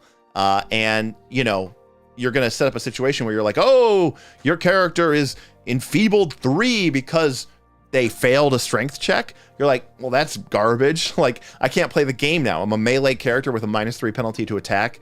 Like, this is my character is essentially non-functioning, and I don't want that to be the case either. So it's really, really difficult. And again, taxing hit points may have been something that you could do in older versions of D&D. You could argue that things like traps, even monsters, really were sort of a form of hit point tax, because the idea of I'm talking about old school D&D, 1970s D&D, 1980s basic box set D&D, your objective was to get as much treasure as possible before you were going to die, so you had to leave, because the more treasure you got, the more experience you got. Well, you had this bank of hit points, and this was not an encounter based resource. That was your hit points for the day. And you wanted to get as much treasure as you could. And so every monster that hit you, every trap that whacked you, every boulder that fell on you, that was sort of depleting that primary resource of hit points.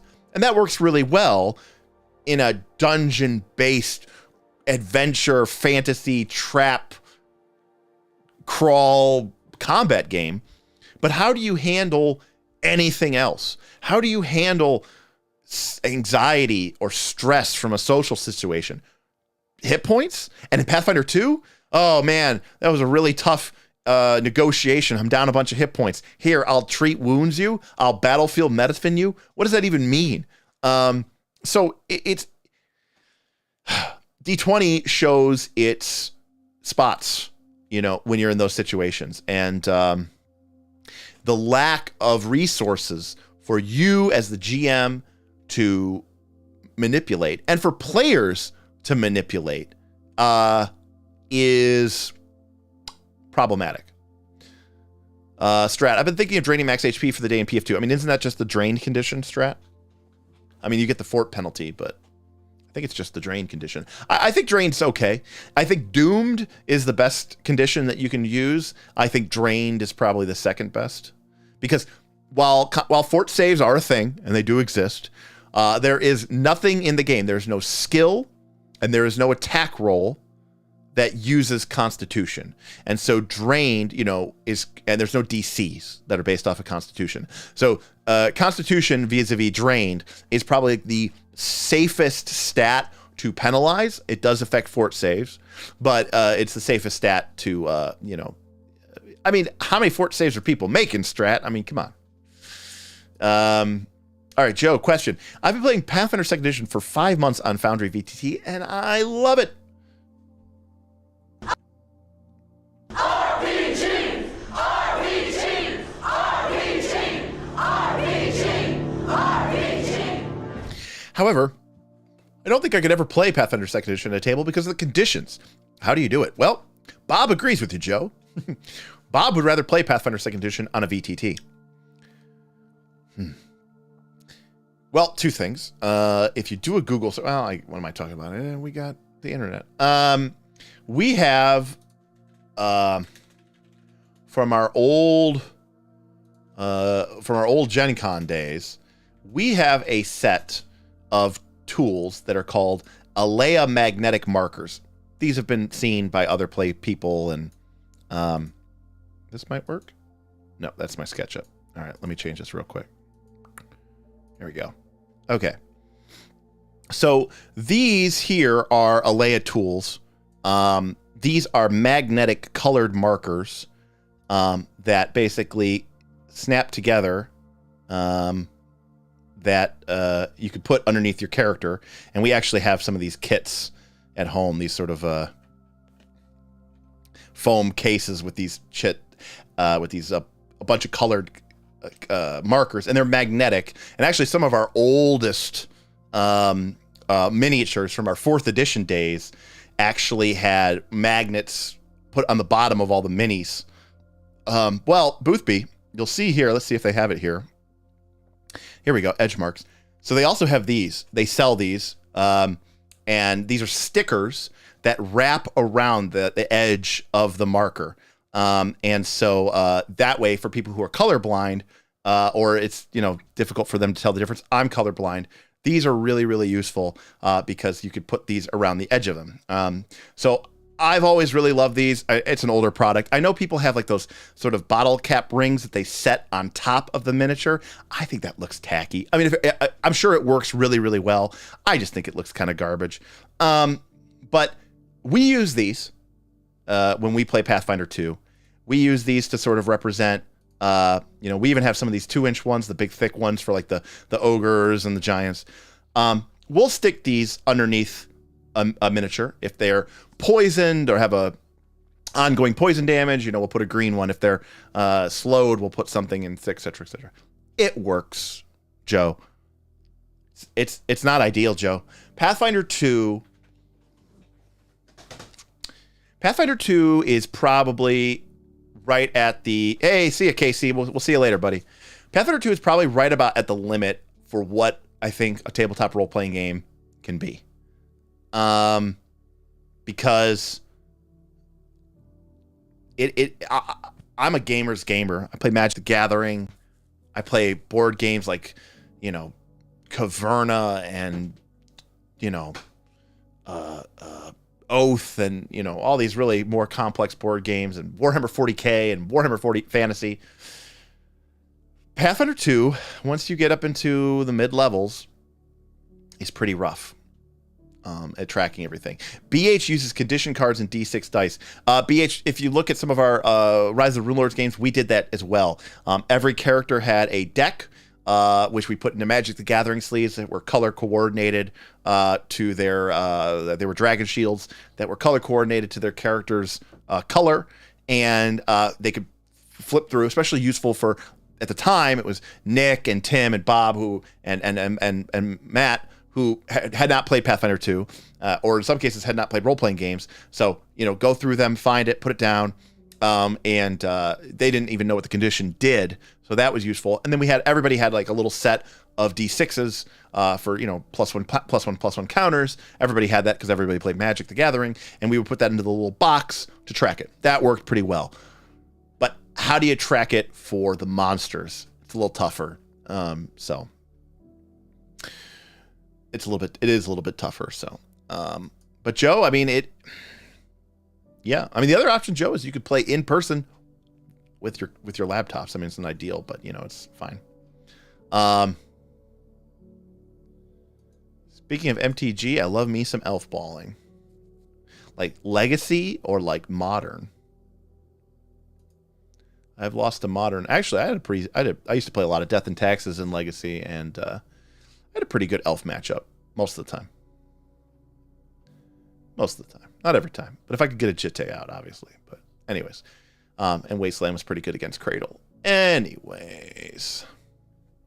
I'd prefer to play in person, but 5e is just easier for my limited experience with Pathfinder 2nd Edition. In person? Yeah, absolutely. I mean, there's less to track. There's less modifiers, and you know, 5th edition I think is very easy to play without a grid. We're playing 5th edition right now. Full theater of the mind. No minis, no maps. Everything is just like, oh, they're over there, I rush over there. I attack. You know, it's not a big deal. So it all depends on what the kind of style of game you want. If you want a more tactically rich game, then you need to play that. But you know, it could be tough. Not everybody wants that experience. I love tactical games, and I don't even always want that experience because sometimes it makes my head want. I got to be honest with you folks. I mean, we were playing high-level Pathfinder 2. I was a player, not even a GM, a player.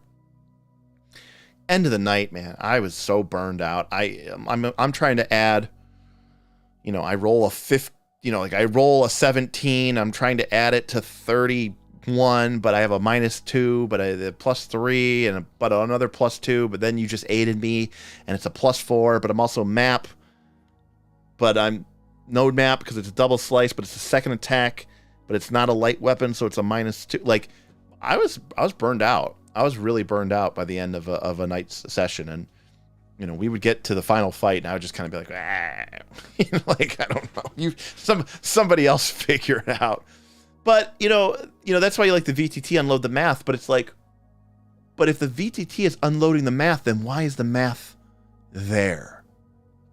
I know this is like a weird thing to say, but like, why is it there then? Like, isn't the point of it being there so that we can interact with it? But if it's so complex that we want to just unload it, then why not just get rid of it entirely? What difference does it make? I don't know. I mean, playing on VTT, Pathfinder 2 is lucky in that respect that it actually works really well on VTT. But it can be a bit too much at times. BH, have you checked out the new Kingmaker Kingdom rules or seen the Rules Lawyer's recent video? BH, I have not. I was a big fan of the original Kingmaker. A big fan of those campaign rules. I loved the city little paper cutout process. That was a lot of fun. So I've not checked that out yet. But I will say this. I hate that they put that stuff in the APs. I know that the original Kingdom Maker had it in there, but they eventually put it into their other books. What do you think of that subsystem, or are there any other subsystems you want to see? BH has a ton of subsystems I'd love to see. I'd love to see more elegant rules for, you know, for seafaring. I would love to see more elegant rules for politics. I would love to see more elegant rules for crafting. And when I say elegant rules, I mean like a book that's just focused about this thing. Here's monsters. Here's feats. Here's archetypes, not classes. We don't need more new classes. Here's archetypes. Here's classes. Here's archetypes. Here's feats. Here's maybe alternate class feats. We don't necessarily need new classes, but here's some alternate class feats for your existing classes. Here's new skill feats, new general feats. Here's new rules for that take existing rules and go deeper on them, because yeah, you wouldn't use all these rules at once. You wouldn't use the rules for the desert that you would use for the politics, that you would use for the storm. You wouldn't use all those at the same time, right? But you pick one and do it. $25. Hey, CMB is in the house. Welcome, sir. Combat Medic Bush, thank you for the tip. Appreciate you being here. Love to see the tip, and love that you decided to stop by. Thank you so much, sir. You're always welcome here. Man, we've had people knocking people out left and right with these tips tonight. It's been really great. Thanks, everybody. Really appreciate it. So I will check them out. I actually need to check out Ronald's videos. I usually do watch Ronald's videos, but haven't actually caught this last one. So we'll take a look. But I mean, I think that that's an area that I personally would love to see more of. But strat, I don't know. 2d6 plus stat does seem to work as a system for politics and storms. But that game isn't trying to be about that. I would also argue though, you could create a couple of custom moves strat for a Powered by the Apocalypse game that would really define a region or an experience, like an encounter or a system or a region with a couple of custom moves. I think you could actually do a really good job of making some really compelling choices and some really compelling gameplay out of just a handful of lines of custom moves using a Powered by the Apocalypse approach. So you want a very modular system that can be interchanged based on your needs with a default set of rules to work off of everything not covered. Exactly. That's exactly right, Ragon. That's exactly what I want.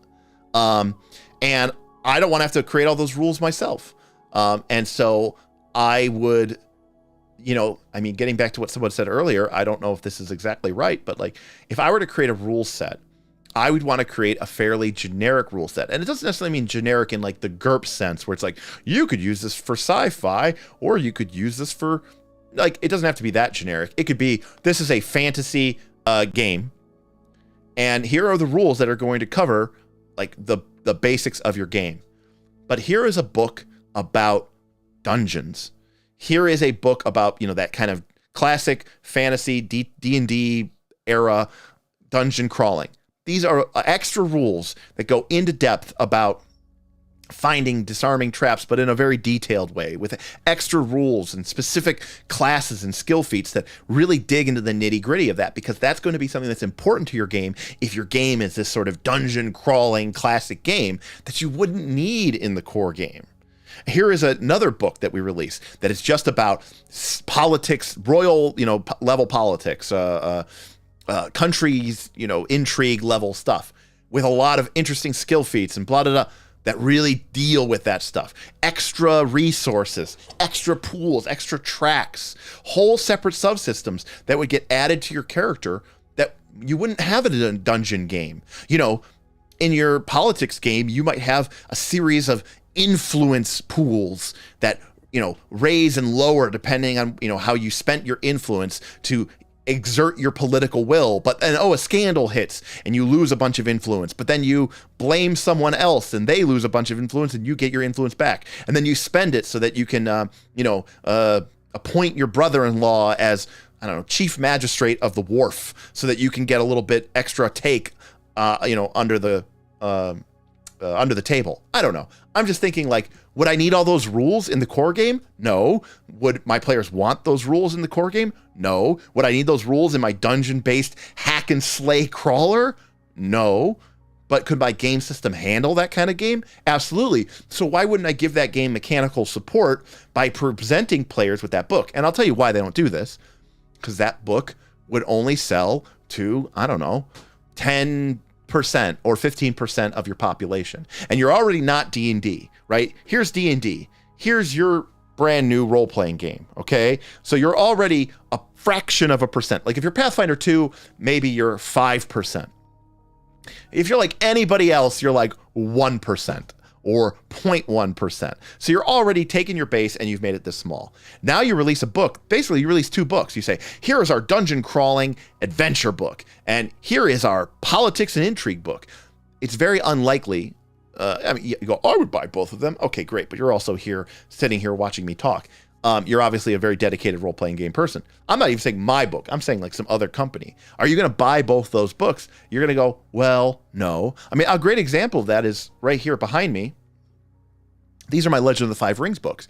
The first book is called The Shadowlands, and it's about this demon-haunted realm where hell has sprung up from earth because the dark god fell from heaven, crashed through the earth, literally creating a pit to hell, and now the demonic legions crawl up from the depths of hell to warp the world and wage war. And there's a massive wall built around the southern end of Rokugan, and the heroic defenders of the Crab Clan hold them back at all costs. Great. The next book in that line is called Courts of Stone and has to deal with castles and political intrigue. Chances are you probably will never use both of those books in the same campaign, because even characters that were built for one type of adventure or one type of campaign probably wouldn't even do that well in a different type of campaign. So I think that is exactly how I'd want to do it, Ragon Wolfbane. So I would want to do it as a modular-based system. And that way I can promise and guarantee that I will have poor sales on all of my volumes. Like ship combat in the new Spelljammer. Who needs that? Does core D&D need spaceship rules? No. Does my spaceship game need space combat rules? Yes.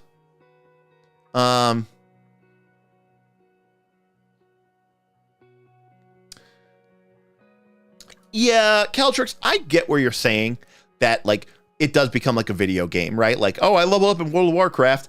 I'm going to take this talent tree point that gives me plus 2% extra critical hit damage. Now, I don't have to calculate the plus 2% extra critical hit damage, but in somewhere, maybe in the back of my mind, I understand that my character is now doing more damage on a critical hit, and it feels good to know that I'm doing more damage on a critical hit. I respect that. And you know, you do want to know that you have that boost. I think that in a TTRPG, we could do more interesting things than just giving people numerical bonuses. That's kind of where I'm at, because that's something more that we can interact with on the level of human understanding. So I like options, not necessarily just making the options that we have mathematically better, which usually also means that you don't use your other options much, because now you've invested so much into the mechanical efficiency of your existing options. It means that those options now become even more compelling of a choice for you, and then you're less likely to do other things in combat. And through your no fault of your own, you end up building a character that kind of does one thing and one thing only, and you're kind of actually gimping yourself to do anything else, and you end up in a lot of trouble. Kind of repeating the same actions over and over and over again. In video games like World of Warcraft, we call this a rotation. Dan Fortin asks, question: if you were to run a campaign in Pathfinder 2nd Edition that is not an AP, would you homebrew some kind of adventure or sandbox in your own setting, or use the Golarion setting? I would sandbox in my own setting. For sure. For sure. I like creating campaign worlds, especially cooperatively with my players, collaboratively with my players. I think that lets them, they now have as much invested in the campaign world as I do. I'm okay with my characters knowing how my world works. They live there after all. You know, and then you have players who do know the history of your campaign, and they do know about this nation to the north and the pirates to the south and the great volcano to the east, because they were there when it was getting built. I'm a big fan of this. And ultimately, my problem with Pathfinder 2nd Edition is that I think it is a little bit tougher to sandbox in some ways. So what I would be more likely to do in a Pathfinder 2 game, not full sandbox, but I would probably create, I mean, I'm an old school guy. I think Pathfinder 2nd Edition is still a heroic fantasy adventure quasi-dungeon crawler. It's not as much of a dungeon crawler as some of the older games, but ultimately it is still a heroic fantasy adventure simulation game. And therefore, I like to sit there and say, look, there is no adventure path. There is no plot that you guys have to follow, but I have designed this dungeon over here, and maybe at first the characters are just starting, there's just one, you say, look, technically you can go anywhere, but I don't really have anything planned for other places, so unless you just want to have some random encounters, I would go to the sunken temple of Narvalog, and you're like, oh, okay. And then while they're sitting there exploring the sunken temple of Narvalog, I can build the next thing, or maybe two things, and that way there's two choices to use. And if they end up completely abandoning one place and they never use anything in there, maybe I repurpose that for something later on in the campaign. But at every session, I'm listening to what's going on, what my players are interested in, what are the things that they are doing. I'm basically doing what I do as an overlord in Northern Reaches, or rather what Bob and Smith do as overlords in Northern Reaches most of the time nowadays, which is reading what is happening. What did the party do? Okay, well, what happens next as a result of that? What are my players interested in? If they seem interested in something and it seems like a natural consequence of the actions that they're taking, then yeah, let's run with that. And that is very freeing, but it can be a lot more work, because in Pathfinder 2, you do kind of have to prep. So you have to sort of strike a balance between, like, look, guys, this is a sandbox, but it's like a 2 to 3 week delay sandbox. Like, if you want to go to here, you can totally. You could totally abandon what you're doing and you go there. But you can't just decide that at 7:05 p.m., 5 minutes into our session start, because I do need time. I mean, yes, I'm a pretty capable GM and I can, throw stuff together, but Pathfinder 2, being a mathematically more robust game, I think benefits greatly from more prep. If I had to say my biggest gripe with Pathfinder 2 is I do like to run very low prep games, and I think Pathfinder 2 is a more high prep game. I think things like what Aaron put in Battlecry issue number 1 are useful, and they can definitely change the shape of the game, but ultimately I still believe that the core way that Pathfinder 2 is presented, I think, is still horrible. I think people are much better served designing encounters for Pathfinder 2 the way that you are supposed to design encounters for 4th edition, because Pathfinder 2 really is like 4th edition, like a lot. It's just, instead of having encounter powers and daily powers and will powers, you have cantrips, focus spells, and daily spells. And then the martial characters, mostly for all intents and purposes, just have a bunch of at-wills. In some cases, even still, they have some powers that are kind of daily use. So it really is like 4th edition. And because the game is so tactically complex, I think you lose a lot by just going like, hey, I'm going to stick, 3 ogres in a room. And I think you lose a lot when you do that. I think Pathfinder 2, like 4th edition, benefits from a more sort of deliberate attempt to create an interesting encounter. We've covered this on Night School. We've covered this other campaigns. I did a whole Night School about kind of 4E based encounter design, where you're using the monsters, their roles, what are they good at, the terrain, difficult terrain, blocking terrain, hazardous terrain, hindering terrain, right? By using the different terrain types along with the different monster roles, you can create an interesting environment for the encounter, for players to have to use their abilities and powers. That's not something that even I can just pull out of my butt. That's something I need more time to develop. And so, and by the way, it's not like I have a problem with Galarian. It's just, it's not as interesting to me as something I would make myself, So very cool. Thank you for the questions, everybody. These have been really, really great.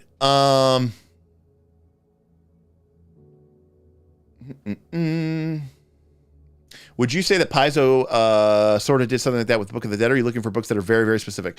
Ragon, we never did do a review of Book of the Dead because we got caught up in a million different other things, and it just, like, a million people. Well, okay.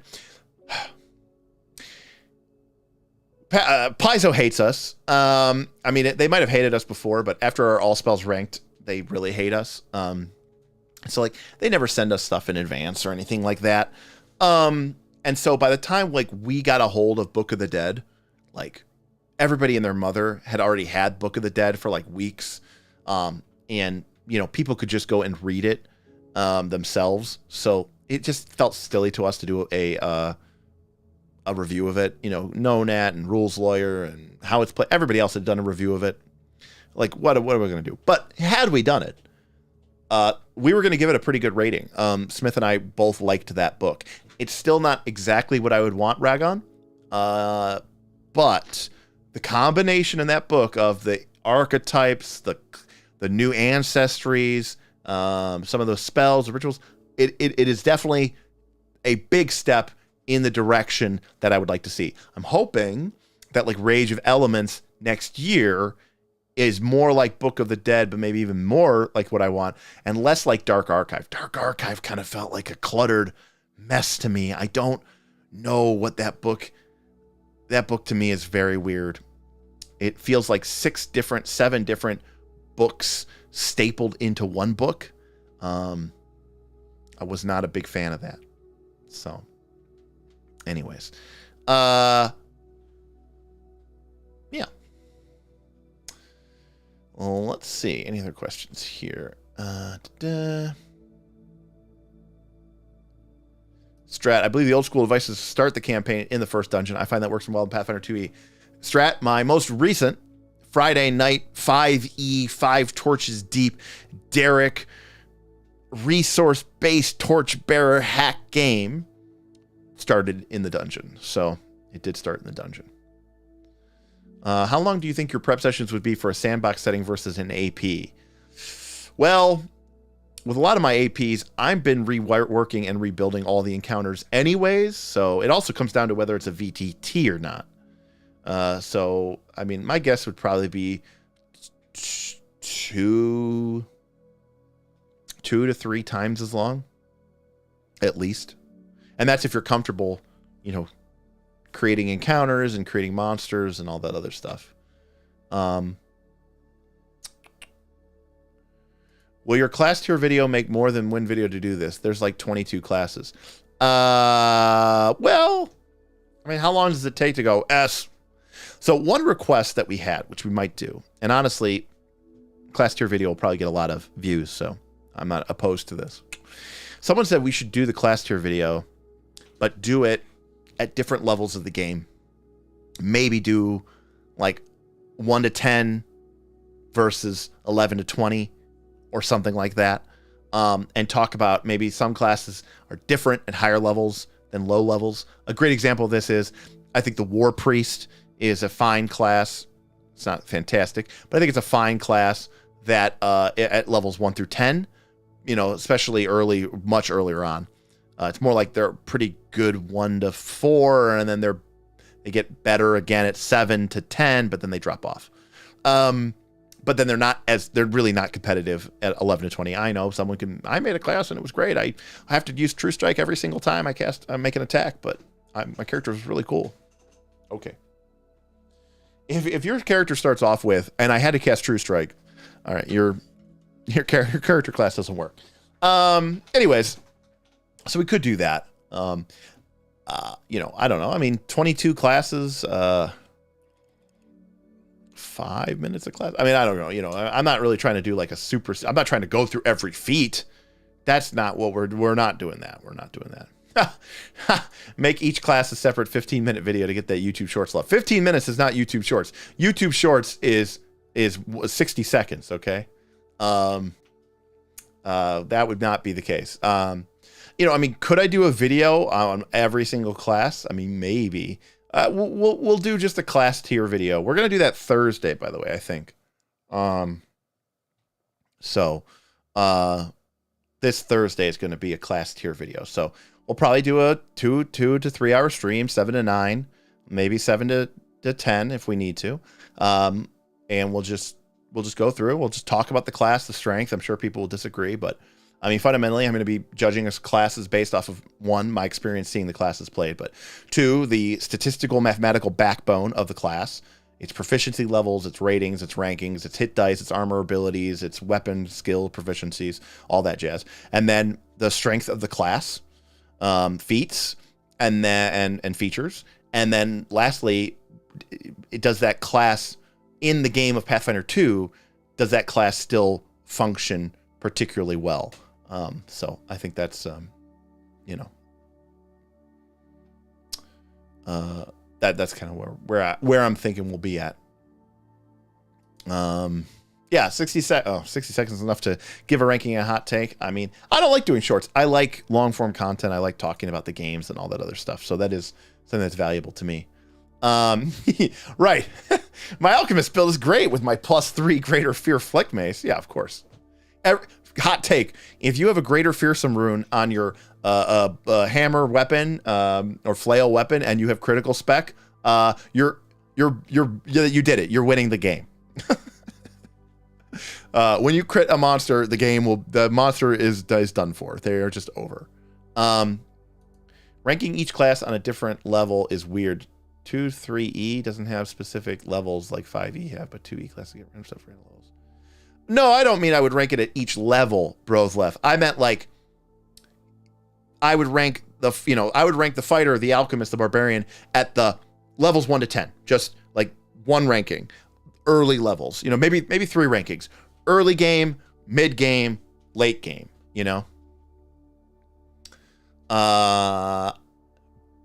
BH. I mean, look, I can tell you that there are some good classes. There are some not so good classes. And some of the classes that are really good just are probably too good. So, we'll get into it Thursday. How about that? And there's also the case that, any class, from the thaumaturge to the psychic, to even, maybe not the APG classes, but yeah, any of the newer classes, the gunslinger, the inventor, like, quite frankly, I haven't had as much experience seeing those classes played or playing those classes. So some of it will be up, to the chat to help, fill in the gap, the thing. So, to fill in the gaps that I don't have in terms of experience and knowledge. I've seen one inventor played, 1 to 20, but the inventor got played and I got to see it. And, it did things that were impressive. It did things that were not impressive. It had some mathematical problems in certain areas. But is that enough to fully say that I'm an expert at the inventor class? No, but that's where we come in and we kind of fill in the gaps and we make sure. But ultimately, there are certain fundamental truths about a Pathfinder 2 character that really relate back to your math. And the game is so tightly balanced, the math is tight, that we have to respect the fact that the class functions or it doesn't function in some cases on the strength of its math. Question: how about a video ranking the adventure path? Would love to hear your thoughts. I have not read every adventure path, Joe Castle. From the original, are we talking about Pathfinder 2 or are we talking about Pathfinder 1, Joe? Which one are we talking about?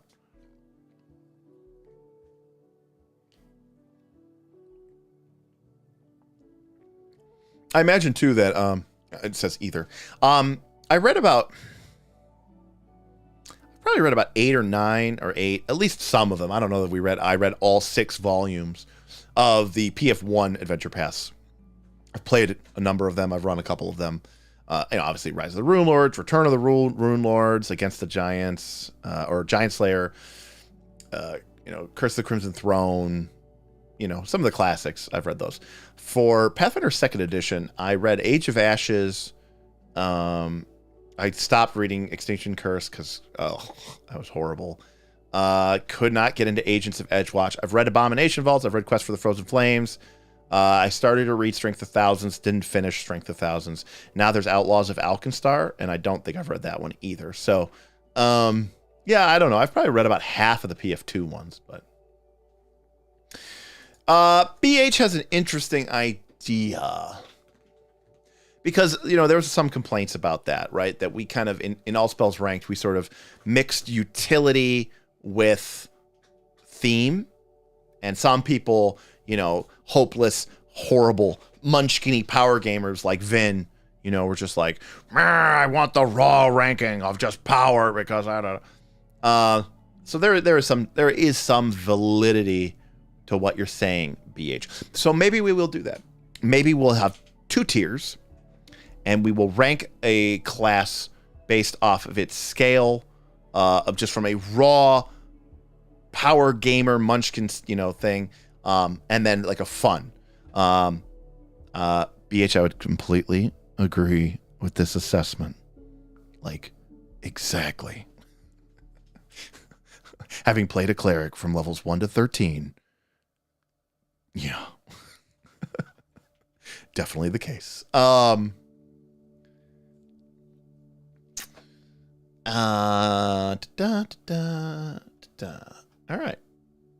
Dinosaur Fort is still bad. Listen, I voted against it, okay? Everybody else gave it the damn Booth B, but the free heals. I mean, they're nice. I mean, Cleric, by the way, is a great example of a class that I would rank higher. I mean, if we talked about 3 tiers, low, medium, high, the Cleric, in my opinion, gets a massive boost in the low levels because, well, everybody else is starting the game with just 1 or 2 spells. You might be starting the game with 5. So you were literally have this extra, divine font. You have a lot of extra spells, which could be a lot of fun. But, as you get into higher and mid levels, yeah, you still have a couple more spells than everybody else, but now the quality of your spells has become drastically apparent that it is very different from some of the other traditions. And, you find yourself, quickly limiting off from that. I mean, and there's only so many times you can heal before you start to resent everyone. And here's the thing, it's clearly for people who enjoy a support playstyle. Agreed, Brothleth, and I enjoy a support playstyle. We can actually talk about this, Brothleth. Dan asked a question, and I want to get to your question, Dan, so I will get to it real quick, but I do want to talk about this.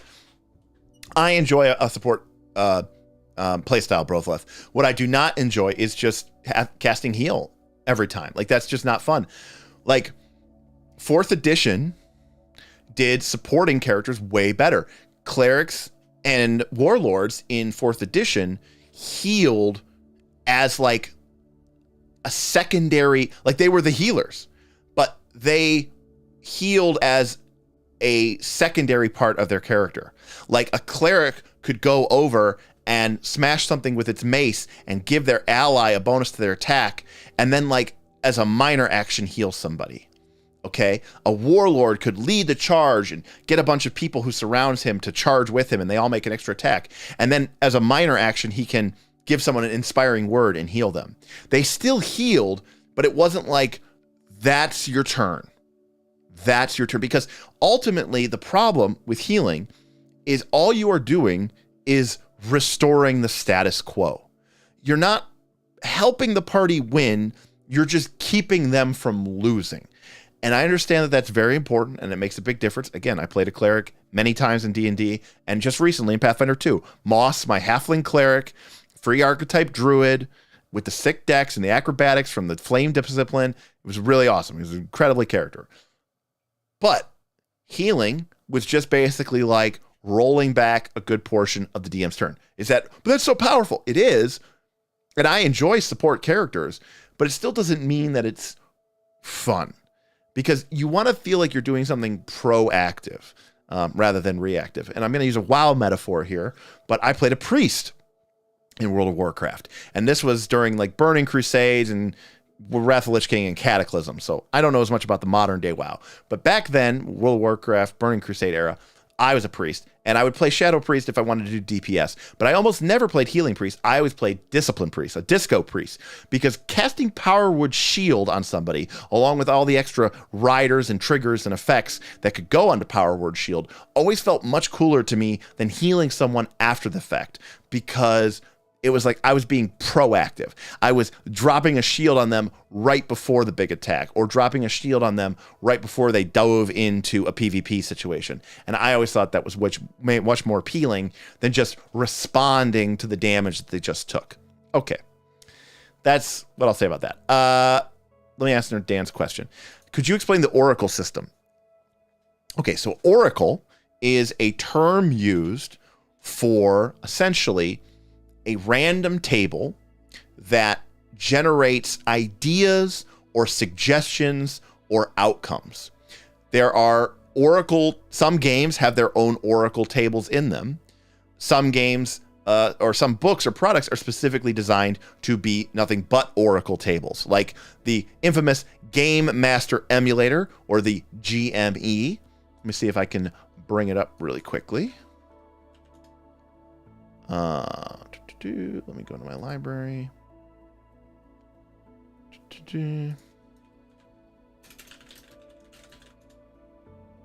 All right, bringing it up. Hold on a sec here.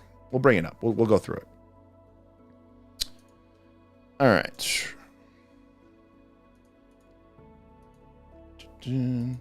All right. So this is the Mythic Gamemaster emulator that is designed. It is essentially an oracle.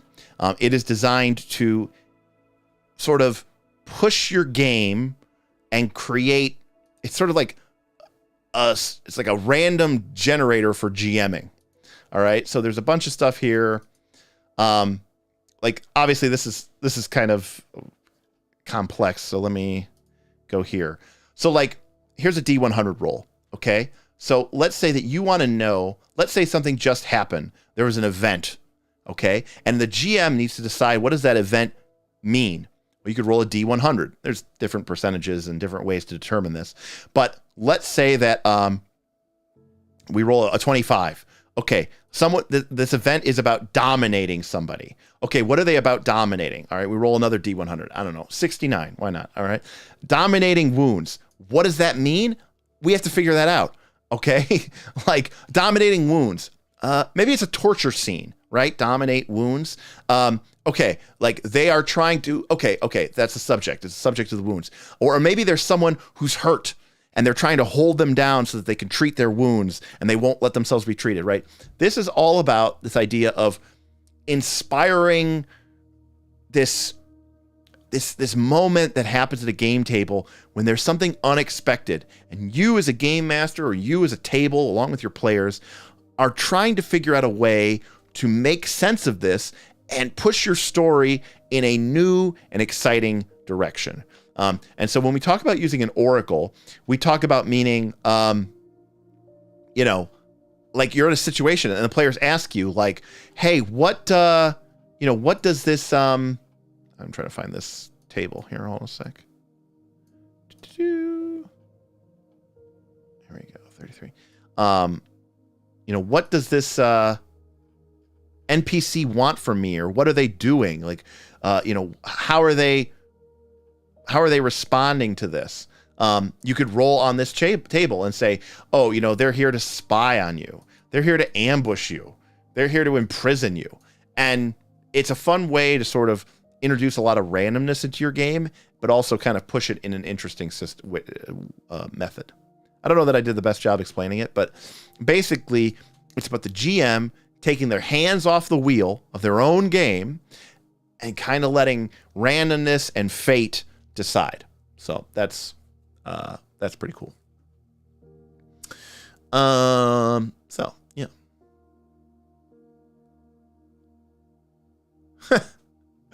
I don't know if I agree with that. Let's see. Protection Cleric was so satisfying. Look, I'm not, I loved playing a priest in WoW, but yeah, I get that people like to play support characters and some people just want to sit there and spam healing. It's fine. But it's not about, well, some random guy, you said so far PF1s are the best for me. PF1 clerics were busted, okay? COD Zillas, COD Zillas were, cleric and druids were probably the most powerful, one of the most powerful, if not the most powerful class in the entire game. So there's that. Healing is the most powerful ability, says Steven, in a large portion of the game, but it feels so bad as you could be replaced by potions, but still not as bad as alchemist contributions, what a merchant can often do. Yeah. So again, I think it's, right, I agree, Steven. And in fact, I think it's even better when it's not just the GM interpreting the oracle; it's also the players helping to interpret the oracle as well.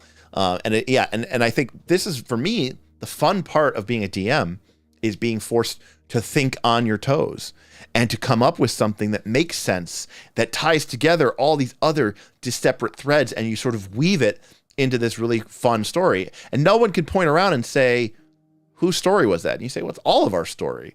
And it's not something that ever existed until right now, with this combination of your players' actions and what they've done and what they haven't done, what they've succeeded, where they haven't succeeded.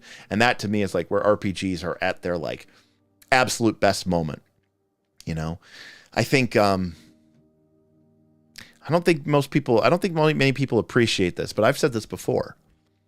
I am more, even though I am willing and able and will frequently go way off the rails, and in your standard adventure. For Paizo, that might be an AP. For Dungeons and Dragons, it could just be one of those hardcover adventure books. I'm certainly willing to go off book, off script. But fundamentally, I think every DM who is playing those, even me, is in some way afraid. They're afraid of their game session. And this includes even me. They're afraid of the game session because they understand that their players are agents of chaos, whether they want to admit that they are or not. They don't know everything that you know. They don't know what's supposed to happen, unless you're playing Critical Role, wink, wink. But worse, you've got these real pain in the ass things called dice, and they definitely don't give a shit about what your game is supposed to be about. And so, as a DM, especially when you've got this pre-written adventure that you've paid for money, you've spent time reading and learning. If you're playing in a VTT, you've paid for or downloaded the maps, or you've uploaded them, you've put them together, maybe you painted out the terrain, you've adjusted the lighting, the fog of war, you've put in the monster tokens, okay? Like, you have a lot invested into this game, and the realization is that in a certain sense, everything is trying to screw that up. Your players are trying to screw that up. The dice are trying to screw that up. Everything is trying to screw that up. I think it can be a lot of pressure, and I think it could be a very anxiety-ridden, and I think a lot of people don't like it, and I think that's why they don't GM, and I think it's why they fudge, because they reach this critical moment where they realize that something totally reasonable just happened. The players made some decision based off of the very incomplete information that they have, or some dice rolls came up that were totally legitimate, but totally unexpected. And you go, what am I going to do? Am I going to throw away all that prep, all that money, all that time? And then you might even be thinking in the broader picture. You're like, okay, fine. Let's say we do go that way. Then what? We're going into an area where there's no map, where I don't have the tokens. I don't have any encounters prepped. I haven't read any of the monster stats. Is that really going to be the better session? Wouldn't it be better, kinder perhaps, for me to make sure that they stay where the grass is green and the fertile valley is lush with rules and encounters and prep, rather than let them wander of their own volition or of the random dice's decision into that vast empty wasteland that is, I don't have anything prepared. So, and then if the players make this decision, or the dice go this, and the players go off the book, and now suddenly we are in terra incognito, and now the players come to me and say, Derek, that was a really awful session. Like, it felt like everything was, random, or you didn't have anything ready, and it took forever to set everything up. And you're like, well, yeah, because you guys went off in that direction, and I didn't have anything prepared. Like, this is a real issue. This is a real problem. It's a big problem. Now, Derek, this can't be a new problem. You're right, it's not. The original D&D was called a dungeon. You stayed in the dungeon. There was nothing outside of the damn dungeon. Dungeons have walls and rooms and corridors. You can't go outside of those. So as long as you drew the dungeon, the players, you go, guys, do whatever the hell you want. Go anywhere you want. Turn left, turn right. But you can't go to rooms that aren't there in a dungeon. I'm going to dig through this wall. Okay, you dig through this wall, you dig through this wall, you dig through this wall. You go into room 26. I've got room 26 right here. Let's go. It's a beholder. It kills you all. It was awesome. That is why dungeons existed. Because they didn't care what the players did once they were inside. Full stop. And they solved this issue a long time ago. We just broke it. But Derek, I don't want to play in a dungeon. Respect that. I don't always want to play in a dungeon too. Don't get me wrong. A lot of times I do. But the games that we're talking about here, which is Pathfinder 2 or D&D or 4th edition D&D or 3rd edition D&D or all these other versions of D&D, they don't really work particularly well outside of that session, you know? Now Strat is correct here, down here at the bottom. Just tell him I don't have that shit prep yet. And I was talking about this earlier, right? I said, when I was talking about Sandbox, I said, look, you guys can go there, but you can't go there today. You need to give me a 2 or 3 week lead time so that I can prepare some stuff, because quite frankly, that'd just be nonsense. But you have to have this open communication with your players. But for some odd reason, many GMs have this obsession, or this, I guess it's an obsession, or this flawed viewpoint that they have to, keep everything close to the vest. They can't let the players know. The whole thing of verisimilitude will come crashing to the ground, and everyone will be, problem. What if you just apply the quantum ogre tactic? No. Because then you are invalidating the player's choices. You are saying it doesn't matter what you do in this game. If you go left or you go right, you are going to encounter this ogre that I have prepared. And it was never a choice to begin with. I was lying to you. Your agency is destroyed, and that is what you were playing. Even if the players would never know, you would know, Jesus would know, and either way, you would be ashamed of yourself forever. So, I don't think quantum ogres are a solution at all, quite frankly. I think you can get away with some quantum ogering to a certain extent with reusing encounters. Like, for example, if I design a dungeon at level 1 and I map out all of level 1 and all of level 2, and the players go into level 1, and then some stuff starts happening in town because they recovered this artifact, and then a nobleman came to town to buy the artifact, or maybe it's a powerful magic item. We're also at level 1 here. And then they get involved in this big thing, and it ends up taking them to this to a keep on the other side of the region. And the nobleman says, I need the second part to this magical item. Like, you guys could be my go-to people. And then they end up exploring this dungeon. And now that first level dungeon that they half explored and then got swept up in a bunch of other stuff that happened, they never finished it. I think it's fine to take that dungeon, to take the prep that you did for that, the rooms, the map, maybe even the basic encounter design, and you can cut that out and maybe stick that into a dungeon that they go into when they're level 7, because you're just reusing your prep at that point. But to have an encounter designed and the players deliberately go in a different direction because they want their choice to be different, and you throw that encounter at them anyways, I think is a big flaw. I do forgive you, BH, in the name of the Gygax and the Arneson and the Monty Cook. Go in peace. But, I don't think it's the end of the world, BH, but I believe very heavily that the players' choices are sacrosanct in this game.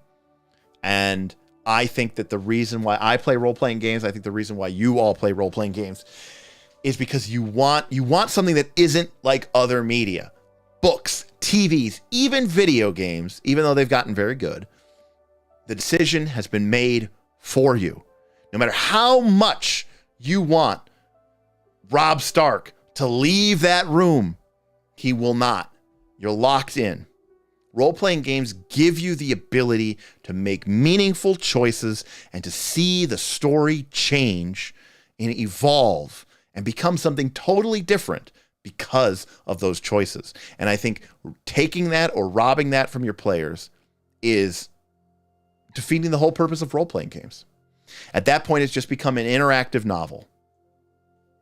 And I think you're defeating the point of playing. All right, folks, we're going to start wrapping up here. I didn't realize it was already 9 o'clock. Ken says, about a session or two before we finish our current adventure, I just provide the group with a few arc options and let them choose, and then I prep what they choose. I think that's a very reasonable set of circumstances. Again, treat your players as resources, not adversaries, not as problems. Let them tell you, hey, this is what's going on in the world right now. I think we are interested in exploring this. Like, my character would be interested in that. And me as a player, I mean, I'm important too. We should be doing something that I think is fun. That sounds interesting to me as well. That's the direction I would like to go. Cool, great, we'll go in that direction. And you give me enough head time. Oh, but what about the secret? You might be ruining something. Who cares? It's going to make a better game, I promise you. And the players are going to feel more engaged. The players will feel more engaged with your game when you're letting them in on it rather than trying to keep it from them and hide it from them and obfuscate it from them because it's your secret little world or novel. It's garbage. Just let it go. Let it go, people. Strat with some good advice. The key to avoiding quantum ogering, by the way, just to be clear, not everybody always understands what a quantum ogre. A quantum ogre is the idea that, I make one encounter with an ogre, and then there's like a fork in the road in the forest, and the players can go left down the shadowy forest lane, or they can go right down the well-traveled, well-lit path. And the players feel like they're making a choice. But what they don't realize is that whether they choose the left path or the right path, they will encounter this ogre encounter, because I didn't have time, or I didn't want to design two separate encounters. So I just designed one ogre encounter, and no matter which path the players choose, they will encounter the ogre. And so regardless of which way they go, the ogre gets fought, or probably fought, but encountered. And so the argument is that this is a problem, or it's well, one could say it's a good way to save time, but I argue it's a problem because you're stripping the players of their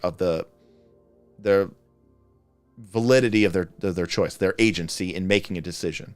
It's kind of like gaslighting them, kind of, maybe. Oh yeah, great, bro. Recycling Foundry assets, also very good as well.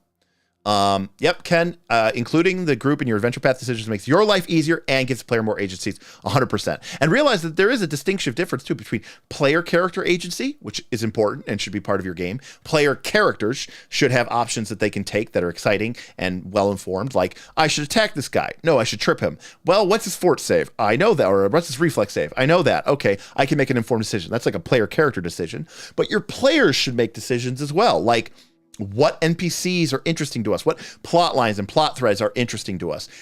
Those are important questions, because then you can give in, players can let you know, and then they are going to feel more invested in your campaign.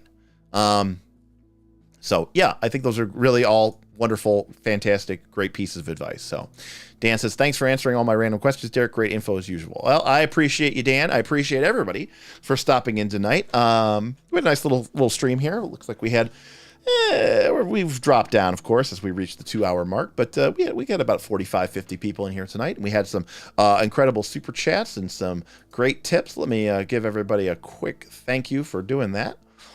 We had, let's see, we had a tip from Ben. We had more than that. Okay, we had a tip from Ben. We had a tip from Marvelous Mr. Mean, a super chat from Scratch Paper Games, another tip from Ben, a $50 super chat from Ragon Wolfbane, and a Combat Medic Bush tip, because he's the GOAT. So thank you, Ben. Thank you, Scratch. Thank you, Ragon. Thank you, CMB. Thank you, Marvelous Mr. Mean, for everybody who tipped and supported and super chatted tonight. And thank you, of course, to our Patreon, because without my patrons, this channel doesn't exist. So if you're here and you're enjoying this content, subscribing and liking, make sure you give them a big thanks for that as well. Steven comes in at the end. $25. Play all the games. Play all the games, says Steven. For sure. Steven is an inspiration when it comes to playing and exploring different games. True member of our Patreon in that respect, a person who appreciates and likes games like Pathfinder 2, but is also really excited about other games as well. And I think that they scratch different itches, and they really, really have an awesome effect on your other games as well. I've learned a ton about Pathfinder 2 from playing other games, and I've learned a ton from playing other games from playing games like Pathfinder 2. About game decisions and important choices. So thank you, Steven, for that tip. And looks like you get to close out as being our hype boss. So thank you for that amazing tip. Appreciate you. Appreciate all our heroes, champions, squires, and knights for your support and ongoing. We'll be back Thursday where, I think we are going to cover Pathfinder 2 class tier rankings. At the very least, we're going to try to do the low levels. I think we might do it as a couple. We might do the low levels and the high levels, just to sort of try to distinguish the difference and talk about some of those differences. And I do like, oh goodness, I forgot whose suggestion it was. I think it was BH. I might be wrong. Maybe we will do a tier for, is this class cool and fun versus is this class powerful and effective? Because, I think that's important to note. Some classes might be fun to play, but they might be very boring. Okay. Well, thank you everyone for hanging out with me tonight. Thank yourselves for being here. Check us out, patreon.com/Knights of Last Call. Most of you are already patrons, but maybe you're watching this and you want to be part of this conversation. If you want to talk to these fine people and you like some of the things that they were saying better than what I was saying, like you're like, Derek's okay, but man, that's Stephen Palmer, that Strat, that Lollipop, they know what's going on. They have some great advice. That Darth Gorlock, he knows what's up. Join the Patreon because some of these people are on more often than I am. So Ben certainly is. I'm not even the highest level person in my own Discord. And they would be happy to chat role-playing games with you as well. From Pathfinder 2 to Call of Cthulhu, from Blades in the Dark to Root, we talk about it all, we cover it all, and we go deep. So we'll see you on Patreon, and we'll see you on the Discord when you sign up. Otherwise, we'll see you next Thursday, and look forward to more live streams and videos from Knights of Last Call. Night.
I need you more.